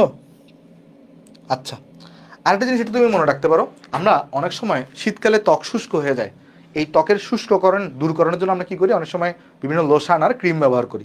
তাহলে এই জিনিসটা মনে রাখতে পারো যে ত্বকের শুষ্ককরণ রোধে, ত্বকের শুষ্ককরণ রোধে, ত্বকের ত্বকের শুষ্ককরণ রোধে, শুষ্ককরণ রোধে লোশন লোশন লোশন ও বিভিন্ন ক্রিম ব্যবহার করা হয়, ও বিভিন্ন ক্রিম ব্যবহার করা হয়। ঠিক আছে, এগুলো একটু জেনে রাখলা তুমি এখানে। যাই হোক, চলো আমরা নেক্সটে চলে দিই। নেক্সটে এখানে ক্রিম বা লোশনের যে বৈশিষ্ট্যগুলা সেগুলো এখানে একটু বলা আছে। এগুলো একটু তোমাদের নিজেরই পড়তে হবে, মানে একটাবার তুমি রিডিং দিবা এখানে, কেমন? এগুলো একটাবার রিডিং দিয়ে, এগুলো আমি পড়ানোর কিছু নাই। চলো আমরা একটু করে পড়ার চেষ্টা করি। আমরা প্রথমে আলোচনা করব গোলাপ জল নিয়ে। প্রথমে আলোচনা করবো চলো গোলাপ জল নিয়ে। গোলাপ জল জিনিসটা কি? গোলাপ জল আমি তোমাদেরকে পড়াইছিলাম যখন আমি তোমাদেরকে সাইকেল 1-এ পাতন পড়াইছিলাম। ওখানে পাতন পড়ানোর সময় আমি কিন্তু তোমাদেরকে বলছিলাম যে পাতনের মাধ্যমে আমরা কিন্তু গোলাপ জল তৈরি করে থাকি। এখানে বেসিক্যালি যে জিনিসটা করা হয়, এখানে ধরো একটা পাত্র নিব আমি, বুঝছো? পাত্র নিয়ে আমরা এখানে ধরো পানি নিলাম, পানি নিয়ে আমি কিছু গোলাপ ফুলের পাপড়ি ফেলবো। আমি কিছু কি করবো, এখানে গোলাপ ফুলের পাপড়ি ফেলবো। পরে সেটাকে আমরা উত্তপ্ত করব, স্টিম পাতিত করব বা স্টিম পাতন করব। কি করব? স্টিম পাতন করব। তাহলে গোলাপ ফুলের পাপড়ি এবং পানির মিশ্রণকে স্টিম পাতন করে যে সংগৃহীত যে পাতিত তরলটা পাবো, মানে যে তরলটা আমরা পাবো, বেসিক্যালি ওইটাকে গোলাপ জল বলে। তাহলে গোলাপ জল জিনিসটা কি? তুমি একটা পানির মধ্যে গোলাপ ফুলের পাপড়ি দিবা, তারপর সেটাকে স্টিম পাতন করবা, কেমন, বা বাষ্পপাতন করবা। বাষ্পপাতন করার পরে যে তরলটা তুমি পাবো, বেসিক্যালি এটাকে গোলাপ জল বলে। আর এটা একটা হাইড্রোসল হয়ে থাকে। এটা কি হয়ে থাকে? হাইড্রোসল হয়ে থাকে। এই গোলাপ জল হচ্ছে একটা হাইড্রোসল। আচ্ছা, এখানে যে জিনিসটা মনে রাখবা, গোলাপ জল কিন্তু অনেক সুগন্ধিযুক্ত হয়ে থাকে। এই গোলাপ জলের সুগন্ধির পিছনে যে কেমিক্যালটা দায়ী, এই দেখো গোলাপ জলের মনোমুগ্ধকর সুগন্ধের জন্য যে কেমিক্যালটা দায়ী, তাকে আমরা বলি ফিনাইল ইথাইল। ফিনাইল ইথাইল, দেখো ফিনাইল ইথাইল অ্যালকোহল। তাহলে কোন কোন কেমিক্যালটা গোলাপ জলের সুগন্ধের জন্য দায়ী? Phenyl ethyl alcohol. এবং আরেকটা দায়ী আছে জ্যারানিয়ল এই নামক টারপিন। সংকেত তুমি মনে রাখতেও পারো, নাও রাখতে পারো, সংকেত মনে না রাখলেও চলবে, বাট কেমিক্যালগুলোর বাংলা নাম মানে আইউপ্যাক নামগুলো তোমাকে একটু মনে রাখতে হবে। Phenyl ethyl alcohol. তাহলে সুগন্ধির কারণ আছে দুইটা, দেখো সুগন্ধি। তাহলে সুগন্ধি, এই সুগন্ধির জন্য কারণ কে? দুইটা কারণ আছে। একটা হচ্ছে কি আছে, একটা হচ্ছে ফিনাইল ইথাইল অ্যালকোহল। ফিনাইল, আমি আরেকবার লিখে দিচ্ছি যেন তোমার একবার প্র্যাকটিস হয়। Ethyl alcohol. আর আরেকটা হচ্ছে জ্যারানিয়ল। আরেকটা কি? আরেকটা হচ্ছে জ্যারানিয়ল। ঠিক আছে, জ্যারানিয়ল। এই দুটো হচ্ছে যে সুগন্ধির জন্য দায়ী। তারপর এবার আসে হেয়ার অয়েল। হেয়ার অয়েল থেকে কি মনে রাখতে হয়? হ্যাঁ, ছেড়ে দিচ্ছি আর 10 মিনিট, 10টা মিনিট সময় দাও, 10টা মিনিট পরে ছেড়ে দিচ্ছি, কেমন? হেয়ার অয়েল দুই প্রকার আছে, ডাবুর আমলা হেয়ার অয়েল, আবার তোমার হচ্ছে হার্বাল হেয়ার অয়েল। ওকে, আচ্ছা, এইগুলা দেখো বুঝতে পারছো আসছে ইমালসিফায়ার। এখানে ইমালসিফায়ার হিসেবে কে কাজ করবে হেয়ার অয়েলে? ইমালসিফায়ার কি জিনিস তোমাকে আমি অলরেডি বলছি, যে দুইটাকে স্টেবল রাখে আর কি জিনিসটা। এটা ইমালসিফায়ার হিসেবে কাজ করে ওলিক অ্যাসিড। ইমালসিফায়ার হিসেবে কাজ করে কি? ওলিক অ্যাসিড কাজ করে। এগুলো তুমি একটু পড়ে নিবা, এগুলো আমি পড়ানো আসলে কিছুই নেই, কেমন? আচ্ছা, তারপর দেখো এরপর হচ্ছে ট্যালকম পাউডার। ট্যালকম পাউডারটা অনেক বেশি ইম্পর্টেন্ট। ট্যালকম পাউডারের প্রধান উপাদান কি? ট্যালকম পাউডারের প্রধান বা মূল উপাদান হচ্ছে ট্যাল্ক। মূল উপাদান কি? মূল উপাদান হচ্ছে প্রধান বা মূল উপাদান হচ্ছে ট্যাল্ক। খুব ভালো করে মনে রাখবা ট্যাল্ক। এই ট্যাল্ক জিনিসটা কি? ট্যাল্কের রাসায়নিক নাম হচ্ছে হাইড্রেটেড ম্যাগনেসিয়াম সিলিকেট। খুবই ইম্পর্টেন্ট। তাহলে ট্যালকম পাউডারের মূল উপাদান কি? ট্যাল্ক। আর ট্যাল্কের রাসায়নিক নাম কি? Hydrated magnesium silicate. Hydrated magnesium silicate. তাহলে এটা সংকেত কীরকম হবে? এটা সংকেতকে তিনভাবে লেখা যায়। একটা হচ্ছে 3MgO 4SiO2 ডট H2O, অথবা H2Mg3 SiO34, অথবা Mg3Si4O10OH2। কষ্ট করে হলেও তিনটা সংকেত একটু মনে রাখতে হবে, কারণ অনেক সময় এমসিকিউ দিয়ে দেয় যে নিচের কোনটা ট্যালকম পাউডারের সংকেত বা ট্যালকের সংকেত। তাহলে তিনটা একটু মনে রাখতে হবে। আর কি জিনিস মনে রাখতে পারো, এই সবগুলো উপাদানের মধ্যেও সব থেকে বেশি ইম্পর্টেন্ট উপাদান হচ্ছে ম্যাগনেসিয়াম, কারণ এই যোগে কিন্তু ম্যাগনেসিয়াম একটা গুরুত্বপূর্ণ ভূমিকা পালন করতেছে। তাহলে ট্যালকের রাসায়নিক নাম কি? হাইড্রেটেড ম্যাগনেসিয়াম সিলিকেট, যার সংকেত কীরকম? 3MgO 4SiO2 dot H2O। মানে আমি সবসময় এটা মনে রাখতাম, এই সংকেতটা আমি মনে রাখতাম, বাট বাকিগুলো একটু মুখস্থ রাখাটা ভালো। ঠিক আছে, আচ্ছা। আর ট্যাল্কটাকে পিচ্ছিল করার জন্য এই যে তোমার আমরা ট্যাল্কের সাথে কি করি? অতিরিক্ত পিচ্ছিলতার জন্য ব্যবহার করি জিঙ্ক স্টিয়ারেট, ম্যাগনেসিয়াম সিলিকেট এবং অন্যান্য সিলিকেট।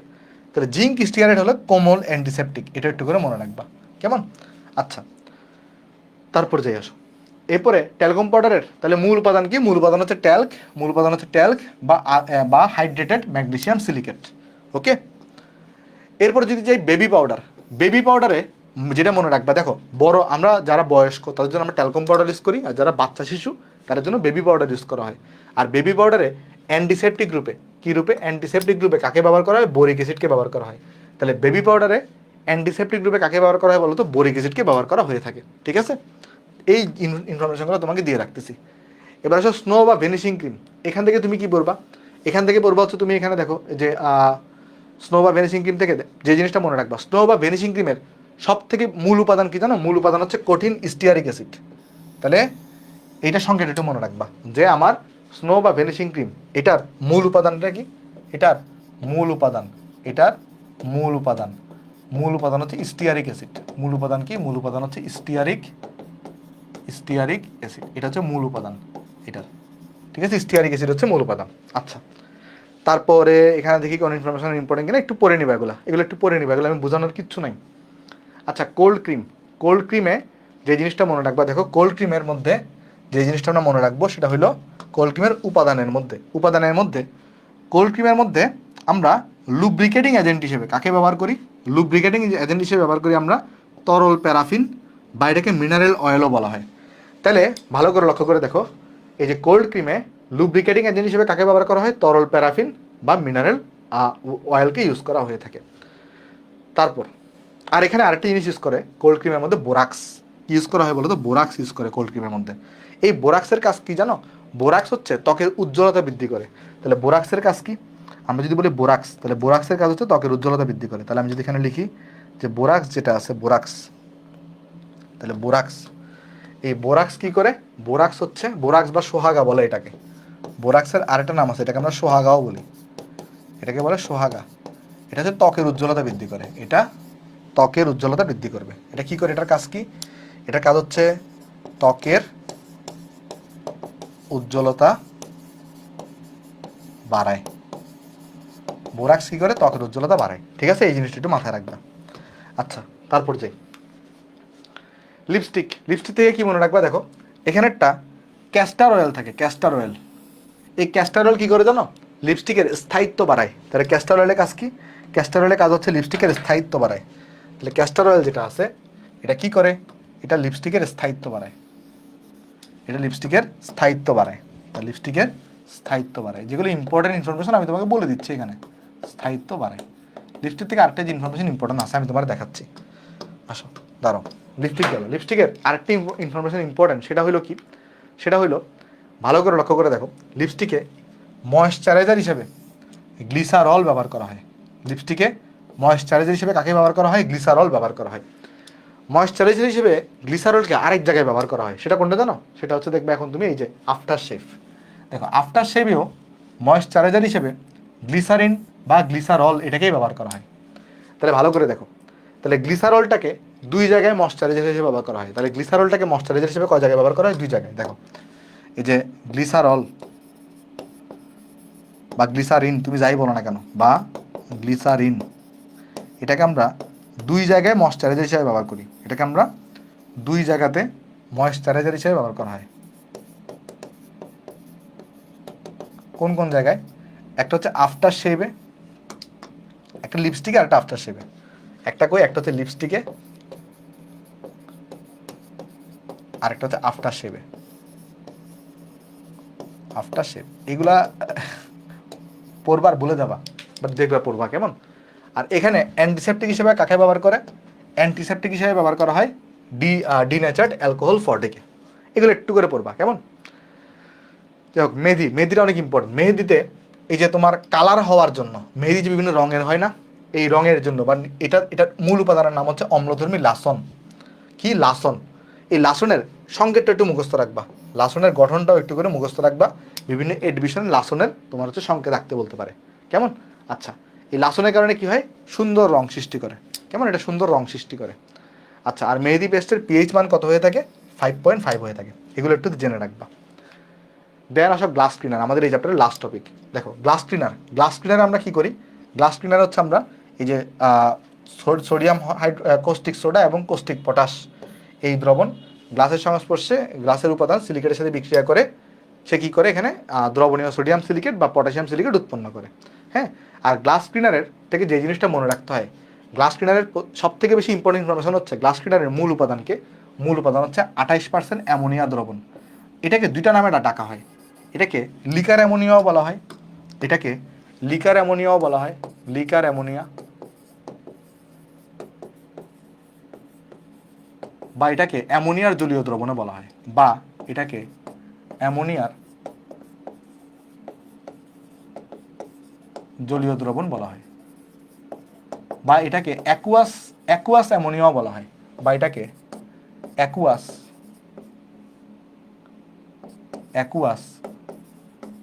অ্যামোনিয়া এই নামেও ডাকা হয়। তাহলে মনে রাখবা কি, গ্লাস ক্লিনারের প্রধান উপাদান কি? এই যে গ্লাস ক্লিনারের প্রধান উপাদান কি? প্রধান উপাদান হচ্ছে অ্যাকুয়াস অ্যামোনিয়া। এটা হচ্ছে গ্লাস ক্লিনারের প্রধান উপাদান। এটা অনেক ইম্পর্টেন্ট একটা ইনফরমেশন, কেমন? তাহলে গ্লাস ক্লিনারের প্রধান উপাদান কি? এটার প্রধান উপাদানের নাম হচ্ছে লিকার অ্যামোনিয়া বা অ্যাকুয়াস অ্যামোনিয়া। এখান থেকে কি মনে রাখতে হয় জানো? কোন উপাদান কত পার্সেন্ট আছে এটা মনে রাখতে হয় না, মনে রাখতে হয় কোন কেমিক্যালটা এখানে ইউজ করা হয়। যেমন এখানে সোডিয়াম লরাইল সালফেট ইউজ করা হয়, আইসোপ্রোপাইল অ্যালকোহল ইউজ করা হয়, ইথিলিন গ্লাইকোল ইউজ করা হয়, টেট্রাসোডিয়াম পাইরোফসফেট ইউজ করা হয়। কত পার্সেন্ট ইউজ করা হয় এটা লাগে না, বাট এখানে এটা জিজ্ঞেস করে যে তোমার মানে কোন কেমিক্যালটা ইউজ করা হয় আর কোন কেমিক্যাল ইউজ করা হয় না। বলতে পারে নিচের কোনটা গ্লাস ক্লিনার ইউজ করা হয়, এটা আমি বোঝানোর কিছুই নেই, তোমাকে মুখস্থ রাখতে হবে একটু কোন কোন কেমিক্যাল। হ্যাঁ, তাহলে বোঝানো যায় প্রতিটার কাজ কী কী, বাট এটা একদম আননেসেসারি হয়ে যাবে। বাট তুমি জাস্ট জেনে রাখো এই কেমিক্যালগুলোকে ইউজ করা হয় গ্লাস ক্লিনারে। আর টয়লেট ক্লিনার যদি দেখো, টয়লেট ক্লিনারে আমাদের এখানে কী কী ইউজ করি আমরা? এখানে হচ্ছে আমরা এই যে ক্যালসিয়াম হাইপোক্লোরাইড বা ব্লিচিং পাউডার, কেমন, CaOCl2, ব্লিচিং পাউডার না, ক্যালসিয়াম হাইপোক্লোরাইড, কোস্টিক সোডা, এগুলোকে আমরা ইউজ করে থাকি। ঠিক আছে? আচ্ছা, তারপর যদি আমরা যাই নেক্সটে, এগুলো তুমি একটু পড়ে নিবা যে টয়লেট ক্লিনারে কোস্টিক সোডা ব্যবহার করা হলেও গ্লাস ক্লিনারে সোডিয়াম হাইড্রোক্সাইড ব্যবহার করা যায় না। দেখো, যেহেতু তোমাদের 10টা থেকে ক্লাস আছে, তাই আমার কাছে মনে হয় যে এই জিনিসগুলো তুমি নিজে পড়লেও পারবা, এই 2টা পৃষ্ঠা তুমি নিজে পড়লেও পারবা, বুঝছো? তাই আমি তোমাকে এগুলো পড়া দিচ্ছি না, এগুলো এখানেই দাগানো আছে। সো আজকের লেকচারটা আমরা এখানেই শেষ করতেছি, এবং এই লেকচারের মাধ্যমে আমাদের কিন্তু এই চ্যাপ্টারটা শেষ হচ্ছে। 2-3টা জিনিস মানে এগুলো তুমি একটু নিজে বুঝে বুঝে পড়লেই পারবা, কেমন? এগুলো কঠিন কিছু না, এগুলো জাস্ট বইটা রিডিং দিবে, তাহলে দেখবা পেরে গেছো। তাহলে আজকের ক্লাস কেমন লাগছে তুমি জানাইতে পারো। তাহলে আজকের লেকচার এর মাধ্যমে কিন্তু শেষ হচ্ছে, কেমন? ওকে, তোমাদের তাহলে সবাই ভালো থাকবা, দেখা হবে তাহলে আমাদের সাইকেল 3-তে। তোমাদের হাফ ইয়ারলি এক্সাম কখন একটু আমাকে জানাই হয়তো কমেন্টের মধ্যে, হাফ ইয়ারলি এক্সাম কখন, বা আমি একটা পোল দিয়ে দিব, ওই অনুযায়ী আমরা মানে সব কিছু ঠিক থাকলে নেক্সট শনিবার থেকে সাইকেল 3 শুরু হবে, কেমন? সবাই ভালো থাকো, তাহলে দেখা হবে সাইকেল 3-তে। যারা যারা এখনও ভর্তি হয় নাই তাড়াতাড়ি জয়েন হয়ে যাও। তো ভালো করে পড়াশোনা করো, যাই তাহলে, আসসালামু আলাইকুম।